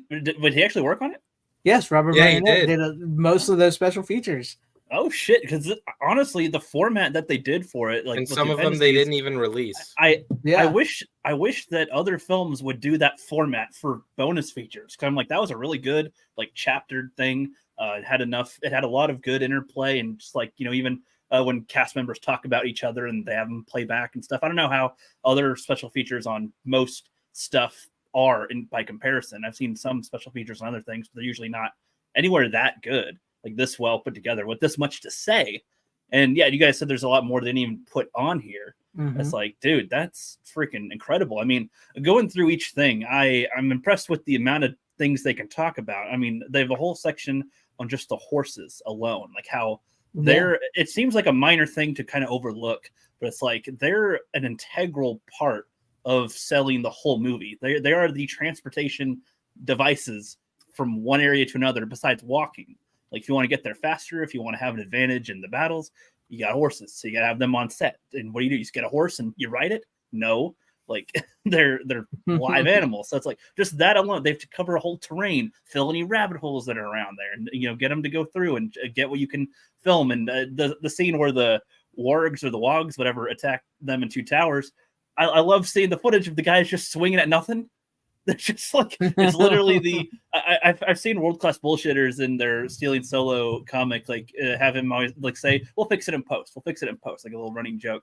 That is what this kind of felt like, but along with there being a large amount of practical with CGI, like this is what I would want all things to be going, like, use CGI, yes, but like do it like how Lord of the Rings does, where they have the miniatures, they have the idea of what they build a set, they build things to physically be there, but then use the CGI to do stuff to enhance what they have to make it look more real. Like that.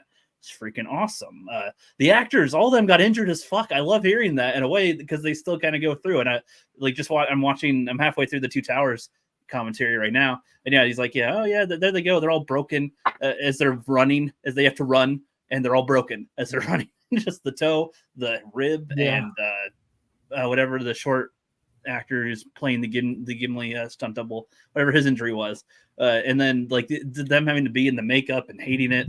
The guy who plays Theoden, like hearing him talk about how he hates it. The guy who plays Gimli, sorry if I don't remember all the actors' names right away on top of my head, but like they hate being in a lot of their makeup, but they still do it anyway. And like in Fellowship, when they're doing the final fight there, like they said it was like a really hot day, like 100 degrees, and the Urkai, everybody is in big and in these huge suits and like practically fainting as they're getting the day done. Like one of my favorites is when they with Sean Astin is like they made sure when he was getting ready to run into the water and push Frodo in it, and like to make sure it was clear, it was perfect. And then first take they hit say action, he steps on a piece of glass and cuts his foot up and I love that into the water. Like the whole luck, like really, and the feet too. Like I didn't even think about that as a thing. Their feet are prosthetic, and they said they made like over like 4,000 feet.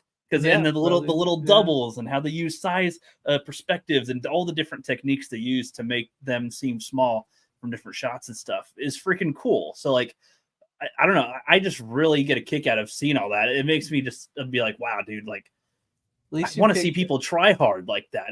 But when you hear a lot of people that make movies today, it really just sounds like they're doing it because it's a thing to do.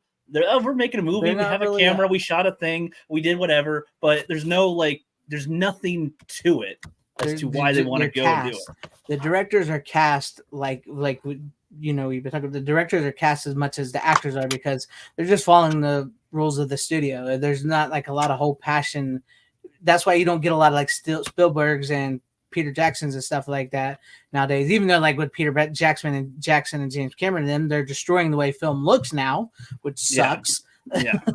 I feel like I was gonna say like if you're gonna talk about directors now, I feel like the closest one you got is like Nolan, and like you make the example of like Peter Jackson and James Cameron ruining film. It's like Nolan's the opposite. He actually like when he releases a 4K of his movie, it's like it actually looks fucking good. Yeah. Like because he he actually like shoots in film and he actually understands the format, and to his credit, he actually whether you like the guy or not or his movies, he supports physical media. So there you go. Yeah. Well, I mean, it's a good thing you brought these on. Today is J.R.R. Tolkien's birthday. So that's true. I didn't even think about that. Yeah. I have these, by the way. DVDs. I don't know if they have all the special features, but I know like the second disc has special. Right. Okay. They have some. So do I need to get the Blu-ray that he's got? You want the extended cuts on 4K probably at this point, or just I went with Blu-ray. But you could do 4K. Yeah. Well, then you have all the special features, and you don't need to do anything. Wait a minute. So the 4K the extended cuts should have all the special features on them carried over from the 4K the appendices and stuff. Yeah, that's the same thing. The one that Rookie's holding on to should be the same 4K set you have. He just has the Blu-ray version. There's a ton of discs in this one, like same thing as that one. So, I forget. Yeah, but the difference between the one you're holding up and the one that Rookie has is that's from the new 4K Masters, as opposed to the one Greg has is from the old Masters. I never got the 4Ks because I mean I'm sure they look really really good on 4K, but when you talked about the smearing of the staff and stuff, I was like, I'm pretty happy with these. But I haven't checked the 4K, but like, I thought these didn't have the special features in them. If they don't, then I'm sorry I was wrong, but like, that should have all the same special features. Unless I'm fucking like wrong, but I mean, let me see. They should have the appendices on there though. Yeah. It's like that's what Robert worked on. Yeah, these are the first movies where I want to rewatch the bonus because the theatrical cuts basically just have all the EPK stuff on them, and the was it Discovery or History Channel or one of those did a documentary on each one of the movies. So that's all that's on the original releases is just like fluffy shit, and then the director's cut or the extended editions when they had all Robert's extensive work. Yeah, one of the funniest things was the first time I met Robert. He was like, how the fuck did you get to talk to Robert Shea? Oh, you told me the story. That's funny. And I'm like, what do you mean? He's like, I did the special features for Lord of the Rings, and I could not even get a hold of him for that. And Bob actually told us a very interesting story if you want to share this real quick. I'm sure these guys would find this interesting. So, I'm speeding it up a little bit. how did Okay. Lord of the Rings come to your attention, and what motivated you to take on such a huge responsibility of sorts, and what brought you to the decision to do it as 3 movies? Well, it came to my attention when I read that Miramax was going to do it. I thought it was a great idea. I'm sorry, it was one of those ones that we missed. I mean, Harvey and I had been at each other's throats pretending to be gentlemen all through our careers. And we got some and he got some. And every time he got some, I got aggravated. And every time I got some, he probably was aggravated. But again, everybody turned it down in town. And I wasn't particularly interested in it. But when they wanted to make a pitch, I said I'll listen to it. And when they made the pitch, I thought it was really very, very impressive. I thought the package itself had incredible possibilities. I wasn't so sure about the director, but Peter Sean was a nice guy. I'd known him for a while. And I didn't know whether he could manage to do it, but we were having a terrible time, in my mind, in our production activities. I thought Mike DeLuca had kind of like was veering off into non-commercial material, and we weren't really getting along that well together. And it just wasn't a very solid association anymore. And we desperately needed product that we could sell. It was always the international side that was firing up our production activities because we needed films. And so the guy who was head of international, Rolf Mitwig, would come back to us and say, why don't we do this? Why don't we do that? When we had divisional meetings every month so everybody could hear what it was that we were thinking about. When he heard about Lord of the Rings, he was very enthusiastic and said, you could definitely sell it. Now I can get most of the money for it out of international. And then when I heard that Peter was only looking for money for 2 films, I was anxious to make 3. I would have made 5 if there was 5 books because we didn't have anything else that had that sort of momentum built into it. And so we sent a very competent production team to New Zealand to see what Peter wanted to do. He said that films were going to cost $60 to $70 million each. He had no clue what they were going to cost, really. And so we came back with a realistic estimate, which the first film was like $125 million, but we had the money and we didn't have any product. We were part of a big organization, and I felt reasonably confident that this was going to happen. I did have a moment of abject fear and depression when I went to New Zealand the first time to see assembly of some of the footage that Peter had done and just what was going on there. And I saw in the screening room that they had posters from his previous movies, which included Meet Feebles and Brain Dead and stuff like that. And I said, holy fuck, what's this all about? These films, I mean, it had occurred to me that he had only made one interesting film in his entire life, which I thought was Heavenly Creatures, but that was an art film. And I loved it. I thought it was really a great movie, but I didn't see how you could extrapolate from that to, to Lord of the Rings.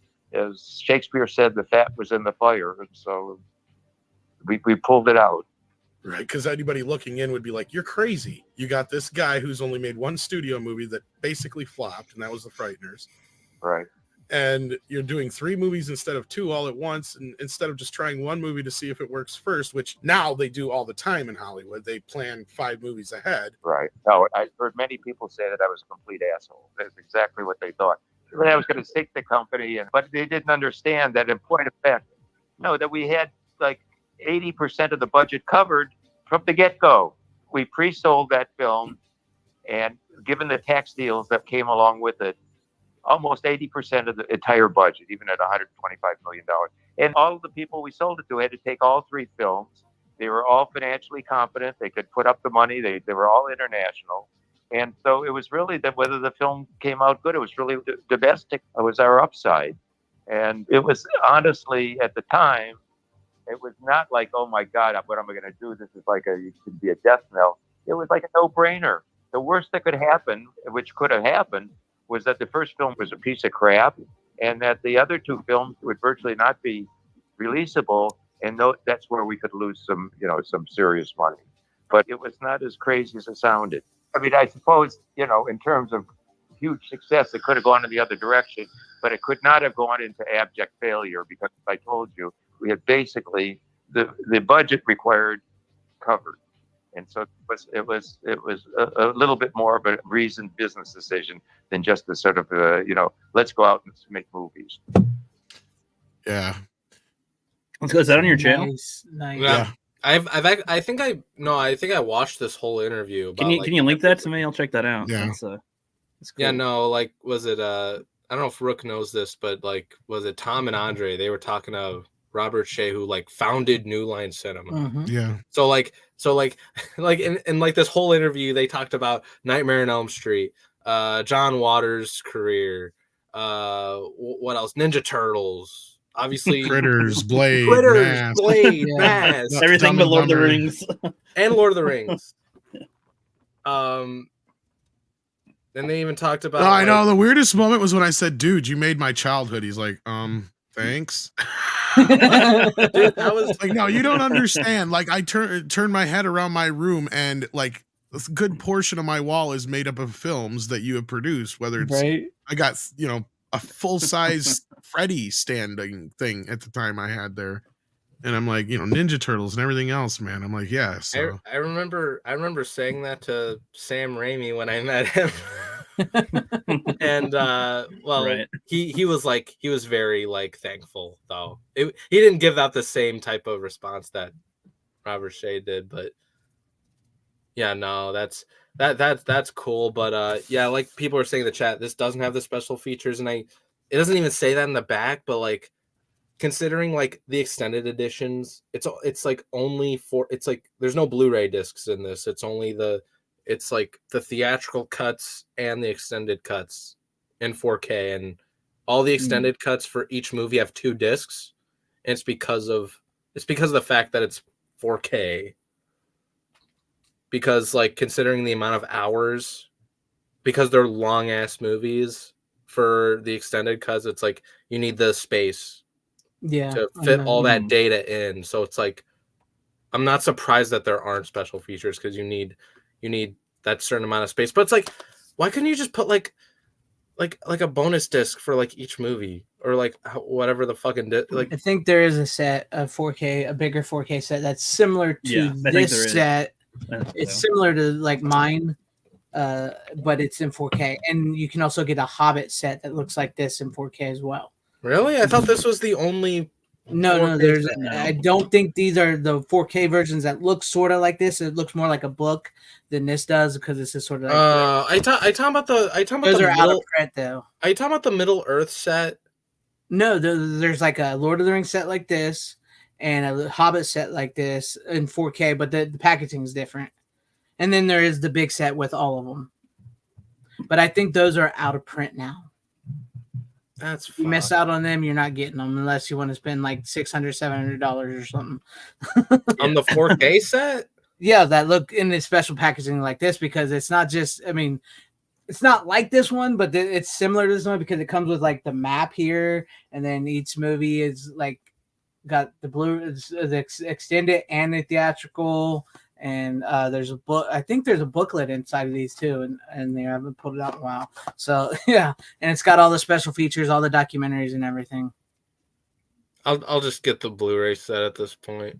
Mm-hmm. That the one that Rook has, because I think can you show me what that looks like again? Because okay, I put that version in my cart. Gotcha. Because it's like $70 or whatever. But there's another Blu-ray set that like I'm more familiar with that I haven't bought, but like that one's like. Honestly, you have the 4K ones already, right? Yes. Okay. And it's just the 4K. There's no special. You'd be better off getting the one that Greg has, so that way you have the older scans plus all the special features then. Yeah. Not the one where this is the scans, the older scans, they're not smudged. Not that the 4Ks look bad. He changed a few things between the two. So these are the most like what they should look like, really. Other than because I found that version on Amazon, but like there's like, was it I don't even know if like somebody's selling that for like $100 fucking bucks. What, the one I have? Yes, like yeah, this is out of print too. So yeah, that's what I'm saying. It's like I think it's out of print, and like they're like selling it for like more money than it should be. Because some of the fans realized with the 4K scans, Peter Jackson, James Cameron, George Lucas need to have their fucking computers taken away from them. Yes, I agree. Peter Jackson can do amazing things with audio, but he needs to get the fuck away from DNR. So disappointed in everything that he's released so far, except for the Frighteners. That's the only thing I have seen, and I wonder if that's just because Turbine had complete control over that, and he had nothing to do with it, or what. Have they released any of Peter Jackson's other stuff on 4K other than Lord of the Rings and Frighteners? He has he has that fucking Beatles thing he did. Yeah. Oh, I Have you forgot. seen the pictures of those? Oh my god! It looks like hell. I watched that whole documentary. I was so disappointed because I was like looking forward to it. And I mean, yes, it's still good, but he smudged the fuck out of it. And it looks bad. It looks just as bad as like American Graffiti and shit. And the same problem we have here with Lord of the Rings. Now, again, Frighteners was the first one I had gotten. It wasn't bad. It looks amazing. And I don't know what the fuck he did with Lord of the Rings or why it looks the way it did. I think it's because he was trying to mix digital effects that were not in 4K with the 4K scanned footage that he had. And he tried to dumb down all the see, look at that. It looks like wax. Yeah, that's Paul. That's Paul. Oh god! Look at that. Yeah. The hairs are even starting to like I was gonna meld say together. Yeah. The hair is what caught my attention. Jesus Christ! I mean, that's It looks more what he did. plastic here for some. That's his World War I documentary he did. Yeah, I heard that one's pretty Look bad. at Too. I haven't seen that. What he did. Yeah, I don't know what it is he has against film grain, but yeah. Christ. It's insane. It's insane. It just And I've heard that the Cameron transfers look just as bad almost. So, yeah. No, Prepare I've yourselves. seen. Oh Jesus! Yeah. So. I don't. Oh, God. That barely even looks better than the old one. Yeah. Yeah. So it's bad. But yeah, there's a little bit of that in the new 4K scans of the. No, that, a lot. Actually, no, 4K scans of that's Lord of the Rings. So those images were fucking painful.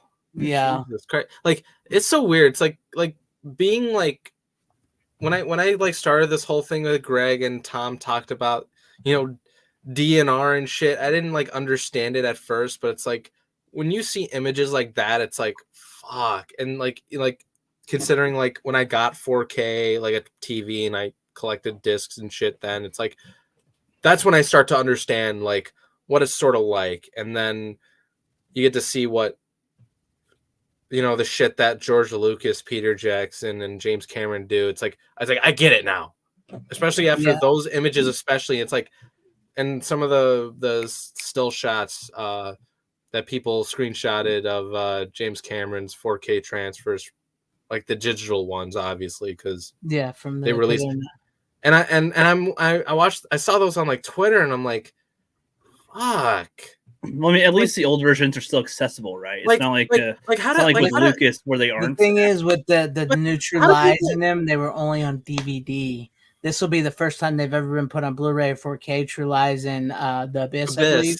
Yeah, that's insane. And so yeah, the DVDs look better than the new 4K scans, but which that should not be the case. Yeah, no, I agree. I'm just saying, at least it's not like a Lucas thing where you can only get the crap. George Lucas does the same thing.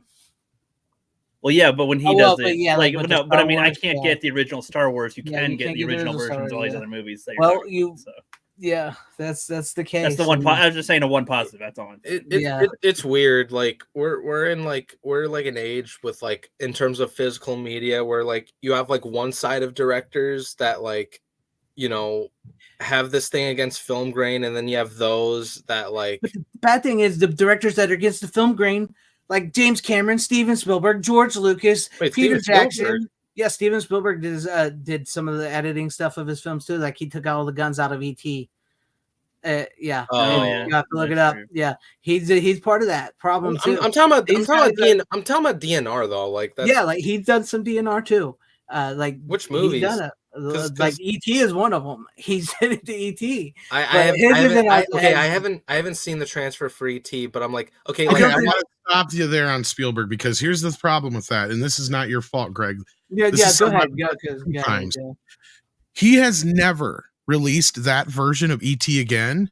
That's true. But because the stigma has stuck around with it so long, people don't realize that the 3 other times that this thing's been released on disc, it did not have that 20th anniversary edition where he changed everything.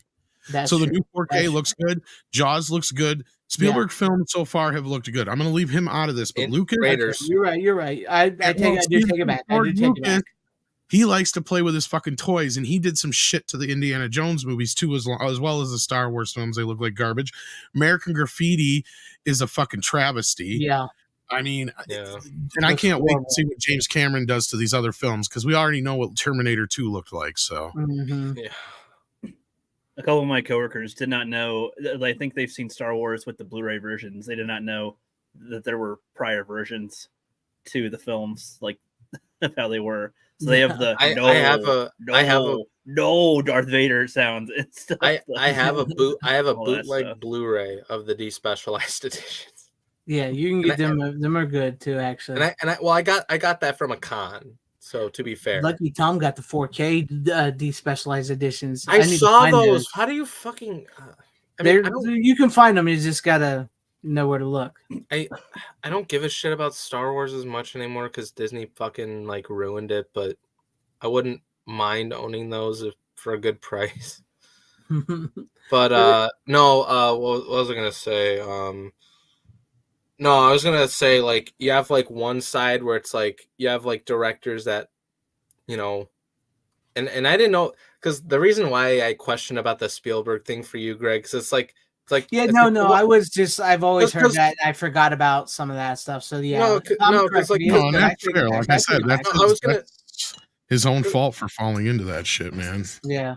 No, but I was gonna say like because I do have a decent amount of his shit on 4K, like Spielberg's catalog. And it's like it looks good, like Jaws, Raiders. I haven't seen Temple of Doom or Last Crusade on 4K, but I also have George missed a little bit with the indie movies. Schindler's List, Saving Private Ryan. I also have. That one looks really good. Yeah, Jaws looks amazing. Like yeah, Jaws was an accomplishment and a half, because I love the documentary that's on that Blu-ray that shows you what they had to go through to do the. I still need to watch that restoration. Yeah, and I just yesterday I bought Duel on 4K. Yeah, I got that last week finally. I don't know what that looks like, but I picked that up recently. Yeah, I figured out what happened. I changed my credit card on Groove, but evidently, even if you change your credit card on old orders, on pre-orders, it still had the old credit card attached to it, so my order got canceled. And I'm like, why am I not getting my movie? But it didn't show up as canceled on their website. I hate that shit. So it was like just sitting in limbo. Oh man! So I finally got a hold of somebody and I figured it out. But yeah. Oh well. Because I didn't want to order it. I'm like, is my movie ever showing up or getting? Because I'm like, I see people online have it already. Where's mine? I want it. But Rook, do you want to say anything final about Lord of the Rings before we move on to Runner's final pick? Yeah, I mean, it was cool also just like hearing Jackson and the whole crew, like the majority of people, not just the director and writers, but like everybody was trying their best to adapt Tolkien stuff as best they can without ruining it or without shitting on it, but they have to make changes. So like I like how it wasn't like, oh, let's just change this. They're like, they're correcting themselves and trying different things many different times and maybe just going, all right, but is it okay if this happens? Are they going to kill us if we drop this? How can we reinterpret this into the movie in some way or give another character the line? I like that because I don't know if like you never hear that with anything else adapted these days. It's that's old stuff, and now we got to do the new modern day stuff. And it's like you can try, but I think I like this approach better, trying to make it feel like you're in that world as best you can. Having the painters, the two painters that have done Tolkien stuff, help them on the film, give them visuals to work with. He said that's why he had the Gandalf fighting the Balrog like falling down, because of one of the paintings. If he didn't see that painting, that idea wouldn't have come to him. So like that's freaking cool. They got ideas from people that likes the stuff. That's insane because everybody hates doing that now. It's funny. Like you make that example, and I've heard Robert Meyer Burnett say the same thing about Peter Jackson, like actually getting paint, like people who like paint like Tolkien's like stuff, like Lord of the Rings wise, and it's like I kind of wish there was that mentality with more recent shit. But and I'd love to get back into it. And it's funny, like in that interview that we just watched, where they sort of look at what Peter Jackson did before compared to Lord of the Rings. I had that conversation with one of my friends from college, like first semester and all that, and it's like, because he told me, I think he found a DVD for Brain Dead and shit, and we talked about some of his other shit that he'd done, and I mentioned, like, I told him, like, you know that he went from all those fucking weird ass indie horror movies to then doing Lord of the Rings, and then my friend was, like, replied and was like, yeah, that's fucking insane. And but if you actually understand kind of how that all works from like a filmmaking perspective and kind of how much of a leap that is, it's like, that is insane. It is. That's fuck. He almost made a Nightmare on Elm Street movie too. So that's fucking crazy. Yeah. I mean, what was it? Yeah, it's crazy because like it's weird because like I had that conversation too, and to hear that from the interview, it's like, fuck. I'm like, fuck. I had this conversation with a friend of mine. Like, that's insane. I love Brain Dead, and I worry about the 4K that we're supposed to be getting of Brain Dead and Meet the Feebles. I worry about those, but I don't know if those are ever actually really coming. But with that being said, let's go to you, Runner. What's your final pick of the night? Because you guys failed on the challenge, because look how long we've been going. Yeah, I know. Oh, son of a bitch. I didn't realize that. Fuck. We're probably not going to talk about this for too long. It's all right. I'm done editing that video already. Go on, Runner. This is a finished video. That an hour ago. God damn it. This is a video game. Deathloop, PS5. We don't need to talk about this too much, but I started playing it last night. Interesting movie. I remember when this was announced, I was pretty hyped for it, but I found out that you have to either play this on PC, and I have a shit PC, so I can't play games on it, and it's like, oh, or you can buy it on PS5, and it's like, well, fuck, I don't have a PS5. It's like, if it was on PS4, I'd get it, but recently I picked up this bad boy, so that's how I got to play that. So and I found this for like $25, the physical Most disappointing console ever. I'm not a gamer. Like I said, I have an Xbox 360. That's what I'm saying. Like we probably won't be able to talk Would you compare it to? PS3. No, I mean the game. Oh, the what game. Do you compare the game to? It's literally okay.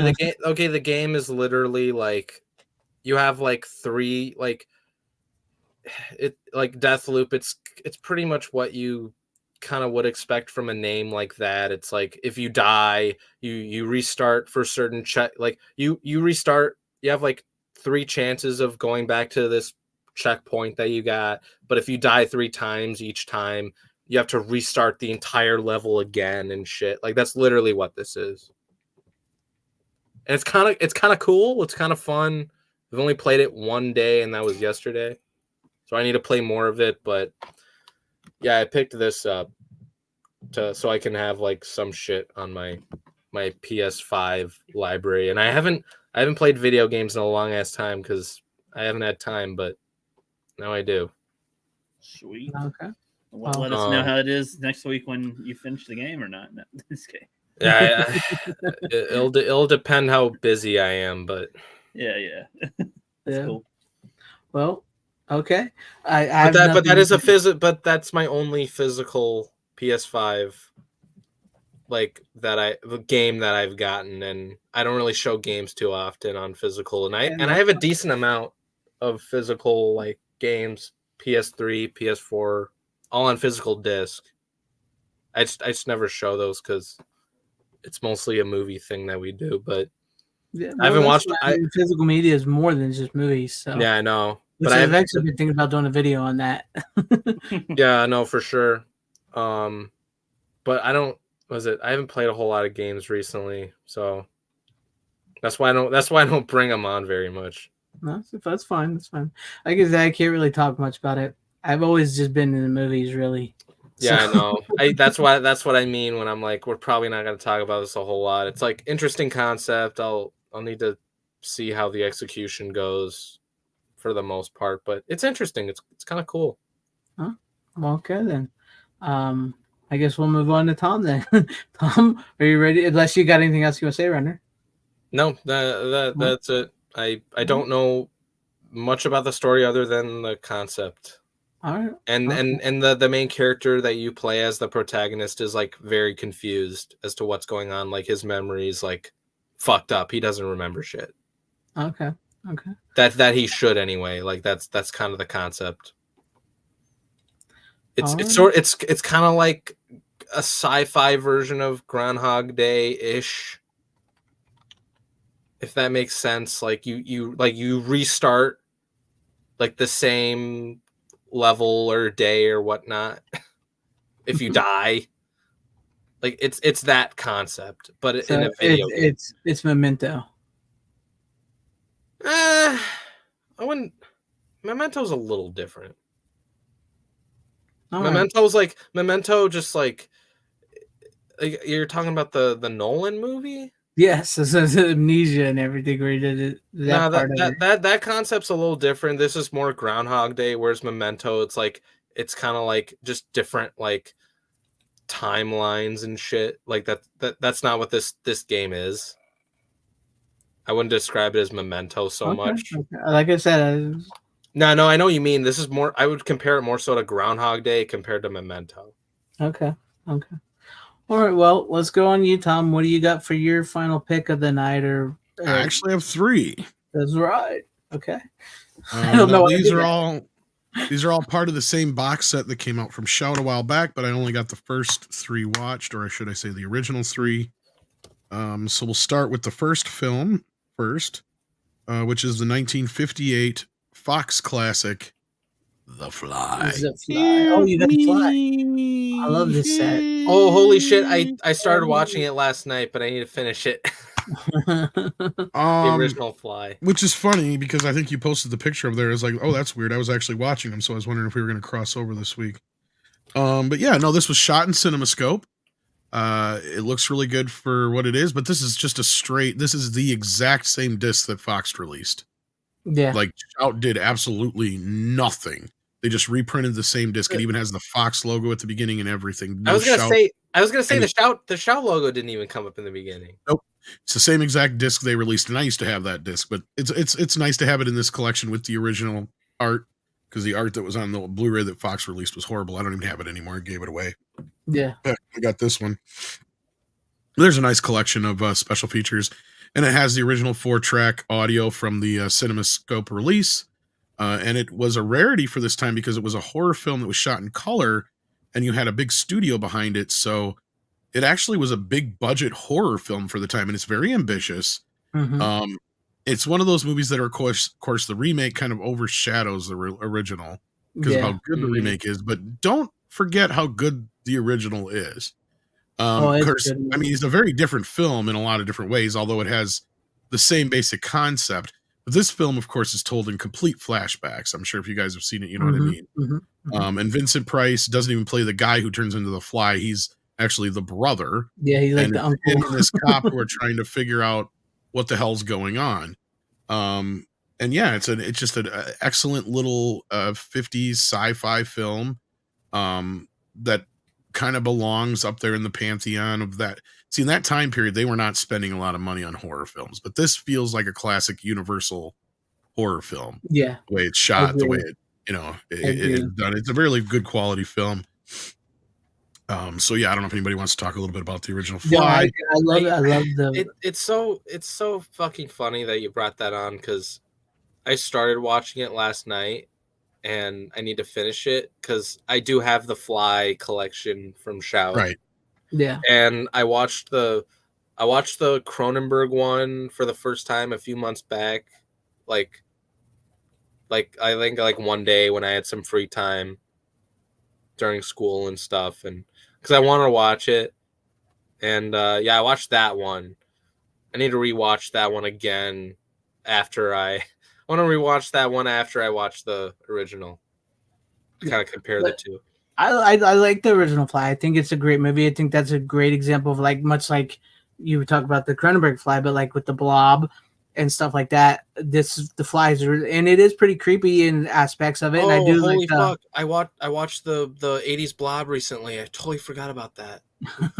but I do like the little help me, the little fly at the end. I do think that's kind of creepy. I dig it.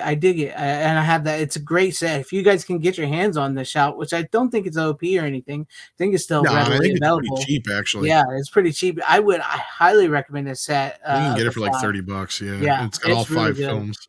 All of them. So, do you want to talk about the first one some more? Do you want to show off the rest of them, or? Yeah, we're gonna keep going. Unless anybody had any more than that. I think me and you were the only ones probably have seen them. Well, and of course, then you've got the Return of the Fly. I still need to. Yes. Yeah. Which is actually, I don't even know why they call it the Return of the Fly and it's not called Son of the Fly, because I mean every other one of the horror movies at that time was called Son of, even if it didn't really matter. Yeah. Son of that bitch.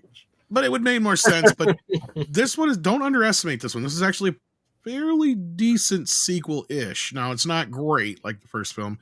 And Vincent Price was disappointed that they didn't shoot it in color. So yeah, that's another thing but this is actually a fairly good transfer. Now this is Shout putting this one out because this had never been on Blu-ray before. Mm-hmm. But it did have a DVD release, but I think they did had a fairly new scan for it because it looks pretty good. Sound wise, it claims there's a stereo track, but it's not. It's in mono. You get a couple of interviews and some stuff like that, and some a few random bonuses, but nothing great. But they shot this the year after the first one because the first film was a huge success. But this, of course, follows the story of the son, which is interesting because that's what the sequel to the Cronenberg Fly does too, in a way. But it's a bit different than that story because in this story, it jumps ahead like 10, 15 years, and the son is now trying to continue the work of the father. And there's actually an antagonist, and he's more of the protagonist in this story this time, as opposed to, like the last time where it was all told in flashback through Vincent Price and the wife and shit like that. Well, so the son, on the other hand, he gets sabotaged. So that's how that kind of happens. But not to go too deep into it, it's kind of fun. It's an excellent sequel. Yeah, not so excellent sequel is the very lesser seen Curse of the Fly, which actually I believe that this did not even get a home video release until DVD because it was kind of maligned. Now, this is not the best transfer, but it's probably one of the only best ways it's ever going to look. Now, this film was shot in the UK. I don't even understand the familial connection between the characters. They have the same last name, and they keep saying your grandfather, but he only had one kid. And again, it doesn't make sense because they don't have any names that are remotely the same as the other characters, so it's not like a different actor playing the same character or something like that. This one doesn't even have a fly in it. Yeah, that's true. So I don't even know why they call it Curse of the Fly, other than like you could have simply found a way to have one of the characters. Because really, in this one, it's like more of a Dr. Moreau kind of story. Mm-hmm. It's not very good. It was shot in the UK. It's a lot lower budget. No big stars in it. Even Vincent Price wasn't in it. And even if they wanted him in it, he couldn't be in it. Because at that time, he was already under contract and stuff. Which, it's not a horrible movie, but it's not remotely lives up to the first two. But no, I mean, as far as having the nice trilogy together the first time in this movie, what's weird is the third one came out in 1965, but yet it feels like it was shot before these. It's like the low budget straight to video movie before the low budget straight to video like movie. It just feels old. Like it feels like this is way out of time. Like even though it was shot in 64, 65, like, you sure this wasn't shot in 45? Right. Because it just has that weird feeling about it. Maybe it's just because it was shot in the UK that maybe they're just that far behind or something like that. That's one of the ones I've seen the least of. So I do enjoy the first two, and I do enjoy the Cronenberg one. And I think the Son of the Fly, the remake sequel, is sort of a guilty pleasure. But yeah, I agree with you. The first two movies are great. I've never understood why they never did call it Son of the Fly. Honestly, I've never. It's just like it's a no-brainer at that point. Like it's like that's what you do. It's like a Universal horror movie. You go Son of the Fly. That's what you do. Well, not just it's not a Universal horror movie. It's a I Fox know it's not, but movie, but it's like in their the grand name. scheme of things, because like what is it, Son of Frankenstein? It's not even the son of Frankenstein, really. Yeah. It's just they just call it that because back then they didn't quite have sequels that often, so they didn't quite. You had just different names like that. The sometimes daughter of Dracula. Yeah, that actually I think has his daughter. Which is his daughter, yeah. Yeah, but that being said, like I think Son of Frankenstein is one of my examples of ones that they call it that, but it's really just Frankenstein 3. Yeah, because it picks up right where Bride leaves off, and and it also even has Boris Karloff in it and shit like that still. And I don't think that they have like Frankenstein's son in it or anything like that from my memory. So no, I think it's like just another mad doctor who finds his notebook or something. Now, Son of Kong actually has a kid in it, I guess, but I mean, is it really Kong's kid? We don't know. Yeah, it's just a baby Kong guy, baby gorilla. Yeah. But I'm glad. That's awesome. I'm glad you finally got to the Flies. I haven't watched the first one. And I gotta watch the 86 and the sequel. Now I had the old Blu-rays of the original 86 one and the first original one, but yeah, I picked up this box set. I don't know when did they bring this out. It was like 2019, something like that. Like I want to say 2019. Maybe I want to say 2017. Maybe I don't know. Definitely before Disney bought Fox, right? Oh yeah, it was before Disney bought them. If my set's over there, so I can't go get it at the moment, but it's way up high. But it was obviously well, maybe it was even longer than that. I'm trying to think of when I bought this. I bought it. I bought the Fly collection like on the Shout sale last year. It's a great box set. I mean, I do recommend anybody picking it up. I also got the Omen box set and the Critters box set because those were. Those now, the Omen box set I bought that used, and the Fly box set's going for $41. Okay, I bought it in 2020. Okay, and I paid $62 for that dirty bastard. Oh shit! And it came out in December 9th. That's when I got it. It was right when it came out. So yeah, I got those from the Shout sale. I will say, I think it was the October sale that they had last year. Yeah, the Shocktober. So it was actually 2020 when that came out. Which one? This box set.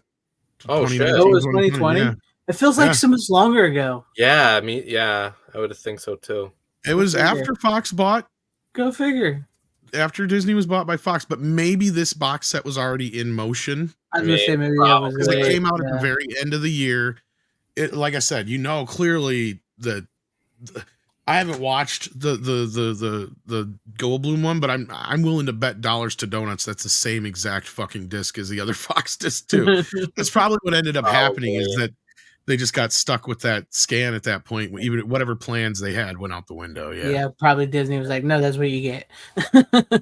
No, plus like, isn't the first Omen movie in the box set? Isn't that the 4K? That's the only one that's got a 4K scan. But that was before Disney bought them. Yeah, correct. And while there is a new Omen movie coming out, which is funny, I was gonna say. That trailer looks dumb as fuck. But I was gonna say I did hear the Shout Omen box set is going out of print. So if you want that, I'm not surprised. Yeah, I actually got this for a fairly good price used, but this has been on sale now. You can get it. I got it on sale. Liquidating it basically, not liquidating, but like you can get it for like $30 or something like that. Yeah. But the thing is this actually has the Omen 4, which has not been in the Fox box set before. Yeah, so if you want to get that, I have the Fox box set and it does not have Omen 4 in it. I'd get that if I was you. And then maybe, Tommy, you can help me with this one a little bit. It says, I remember seeing a movie on Halloween night in the very early 80s or late 70s called Frankenstein's Daughter. Was that Universal? I don't think so. I think that one's a Hammer one, maybe. Let me look. I was going to say, there was a lot of like that, so. It is not. It is a 58 film. It is not even remotely... I'm not sure who put this out. It's a wonky looking one. Yeah, I don't think I might have not have seen this one myself. I've never heard of it or seen it. But Astor Pictures. Astor Pictures. Yeah. Yeah. So it was from 1958. It looks like Well- it might have. What's the other title to it? Something about it, something or other. Now see, you've given us a movie that we've never seen before that we kind of now I kind of want to see. Yeah. Oh, okay, it's just. Okay, it says alternate title is She Monster of the Night. There you go. So it's one of those movies that they made, and then like, what if we just called Frankenstein's daughter? We'll sell it better. One way or the other, yeah. Yeah, but I may have to see that. It looks kind of interesting now. Obviously, but yeah, I think this fly set is amazing. I love those. You guys know I love 50s sci-fi horror movies and 80s horror movies. That's like my jam. So I highly recommend that set. It's a great set. And the first two Next week I'll have. great. Yeah, so next week I should have the quote unquote newer fly films. I'm surprised they haven't redone it yet again. Well, I think this is the only one you can get with the Son of Fly on Blu-ray, right? That's never been on Blu-ray before, has The it? second fly? Yeah, I don't think that got a Blu-ray release before. Yeah, so I think that's the only one you can Blu-ray. I might watch the original Fly, bring it on next week and talk with it, but I don't know. Yeah, that's what I'm thinking too. 'Cause I'm pretty sure I'm off work. I don't know why I Looks said the like original the Fly 2 has only got a DVD release besides this one. Oh fuck. Yeah, I brought that one on not too long ago because I did watch that one. It does look good. It still looks good. Yeah, get those Shout box sets whenever you can, guys. Yeah. Because I made sure I got those from a decent price on those sales because I'm like fuck, these are probably gonna go OOP. The good thing about like the Critters box set and the Fly box set and the Omen box set, even though it's going out OP, is like they're not like the Halloween and Friday the 13th box sets, so you don't have to really worry about them, and they're cheaper. But the sad thing is they didn't sell as well. Like with the Critters, they didn't sell as well as we would hope. So there you go. That's the old one. Yeah, the old one. Nice. So I'll be able to compare whether or not they're the. Of course, I'll be able to tell, but yeah, this is an old ass release. This is one of Fox's first Blu-rays. Shit. That's crazy. All right. Well, if you're done, I guess we'll move on to my final pick of the night. Nothing special here. It's a DVD. I just got a hankering to watch this movie, and it's a bad, low budget, 90s cheesy sci-fi movie starring Rutger Hauer, and I think it really needs a Blu-ray. I wish it had a Blu-ray, but Crossworlds. I don't know if anybody on the panel has seen it or anybody's seen it out there. Nope. But yeah, starring Rutger Hauer and Josh Charles. It's only a DVD, and it's a double-sided. I hate the double-sided DVD shit. That's I hate that too. I know, I hate it. This movie desperately needs a Blu-ray. The basic plot of this movie, it's like a Star Wars type movie, but not like in space or anything like that. Yeah, I don't get those double-sided bullshits. Oh, I've had this for a while. I've had this movie for a while. It's one of those Trimark movies. It's a Trimark straight to DVD VHS. Well, not VHS because it was in '96. Well, yeah, it would be VHS. Why? Yeah, it's a Trimark like straight to VHS DVD type movie. Basically, it's a story about this guy, Josh Charles. He's like in college. Jack Black is in this, by the way. So he's funny in it. Peaches. Yeah, Peaches. He's really, really young in it. He looks really young. But basically, Josh Charles is this kid. He's like in college or whatever, and his best friends are Jack Black and another guy, and they're like, they're trying to get him out of his comfort zone to go talk to chicks, and he sees this mysterious girl at this party, and she disappears, and then like she's in his room one night, and she's trying to get this crystal that he has around his neck, and then like the story is like basically they can travel through dimensions. But it's not like really ultimate dimensions. It's so low budget. It's just like they travel from place to place in California and stuff like that. So, but like there's this war that's fighting, and he has this crystal. And once you put this crystal to this scepter, the scepter can break through the boundaries of the dimensions and cross worlds. dun dun dun. It's the name of the movie, Crossworlds.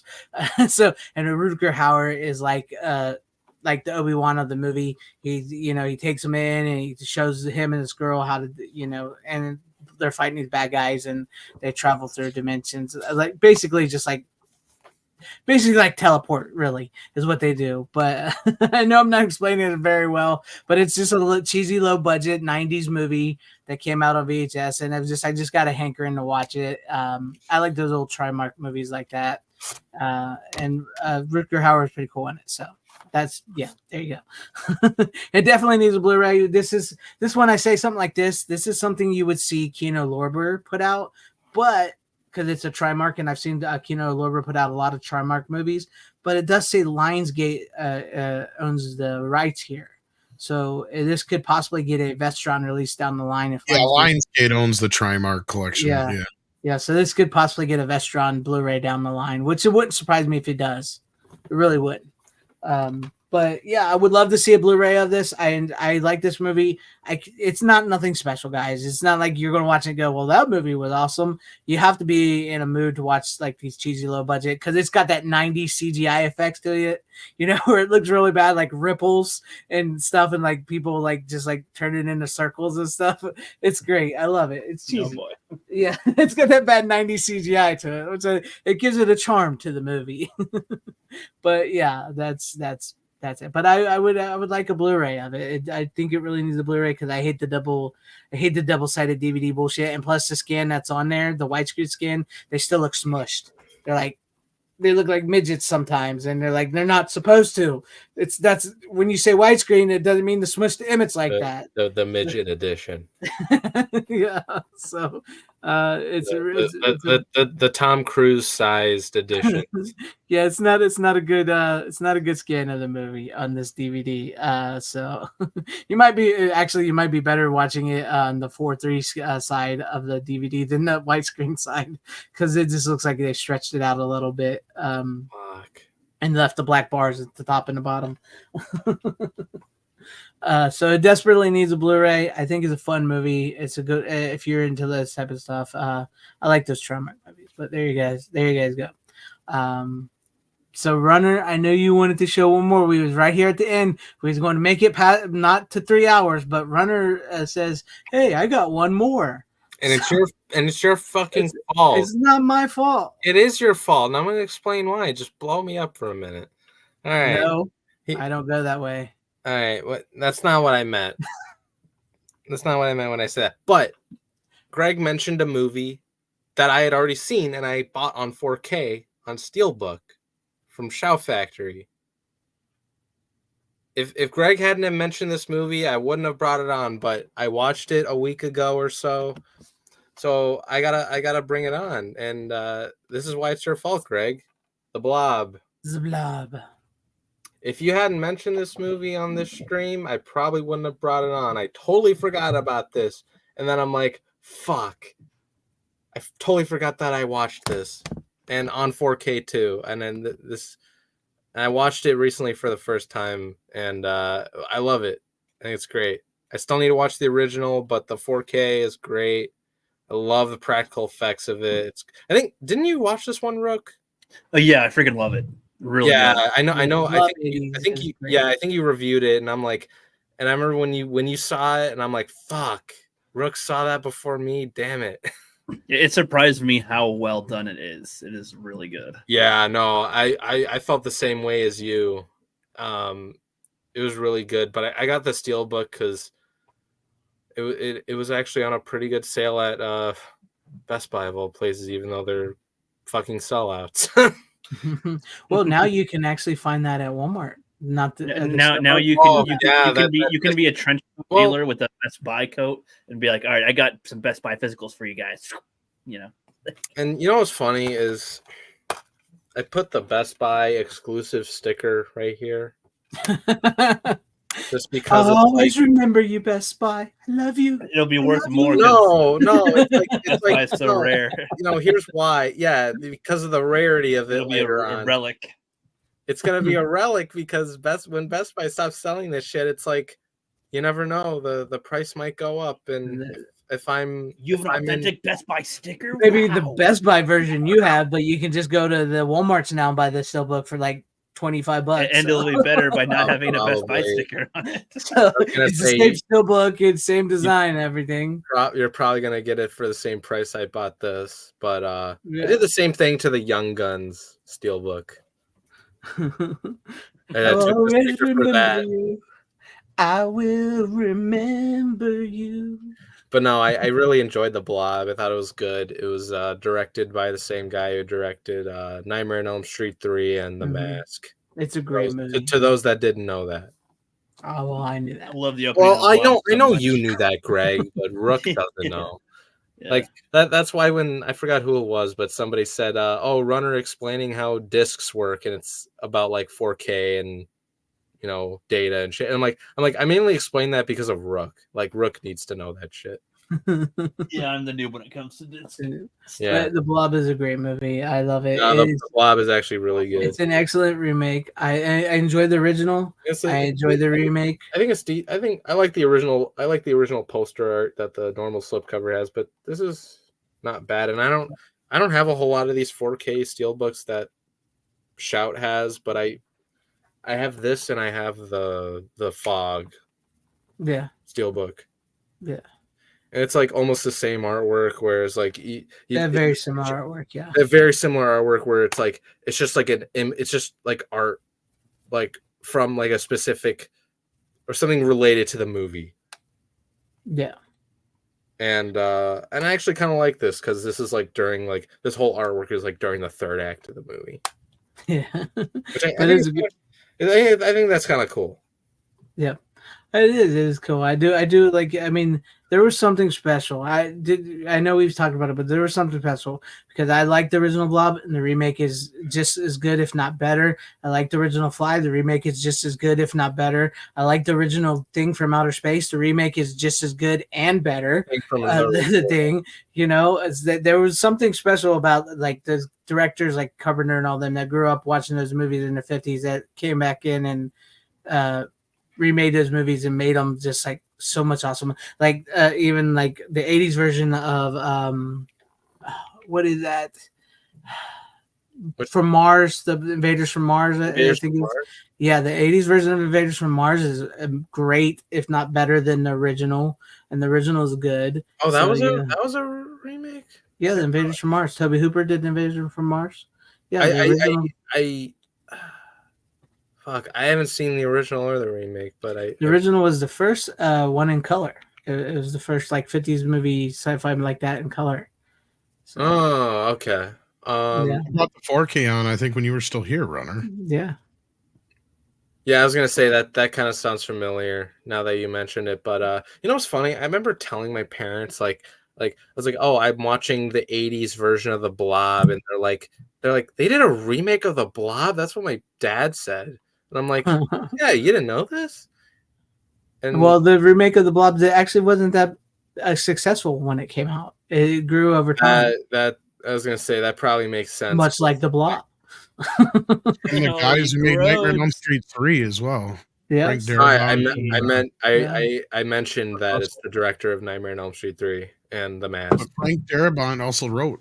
Frank Darabont wrote it, yeah. Oh yeah, Yeah. No, I saw his name in the credits in the beginning. I'm like, fuck, the guy who directed. It has some credit. Yeah, him and Chuck used to be partners. Yeah. Oh, that's crazy. Yeah, that kind of blew my mind when I saw the. He also wrote on Nightmare 3. People. Yeah, I was gonna forget say Frank Darabont was like co-writer on that. Really? Script rewriter or whatever you would call it. Yeah, he's the reason I think the movie was so good because they took what was Craven's and that other guy's basically unusable script and made it into a decent movie because otherwise the original version was just horrific. Like Freddy is really nasty in it. Like it went overboard nasty. Like I'm sure some people would be like, "Oh, that's fucking bitching," but like at that point, if that movie had been made, it would have killed the Nightmare on Elm Street franchise. Especially after the second one. No, but I had told my parents because apparently they didn't know that they did a remake in the 80s for some reason. I'm like, really? You never heard about this? Because they're more familiar with the Steve McQueen original. You ever seen the movie One Crazy Summer? Yes. Okay, Greg, you know the guy who's the uncle waiting to make the phone call for the radio station? Yes. That's the guy who co-wrote with Wes Craven on Nightmare on Elm Street 3. That makes sense. He is a weirdo. Yeah. That makes sense. Like, there's some sick shit in that movie. Like, yeah. Anyway. Yeah. But there Or in you go. that script, I should say. So there you go. Done talking about the Blob. I'm sorry, it's Greg's fault that we have to be 3 hours long. I don't think it was my fault. No, it was your fault, because if you hadn't mentioned the Blob, this wouldn't have fucking happened. Whatever.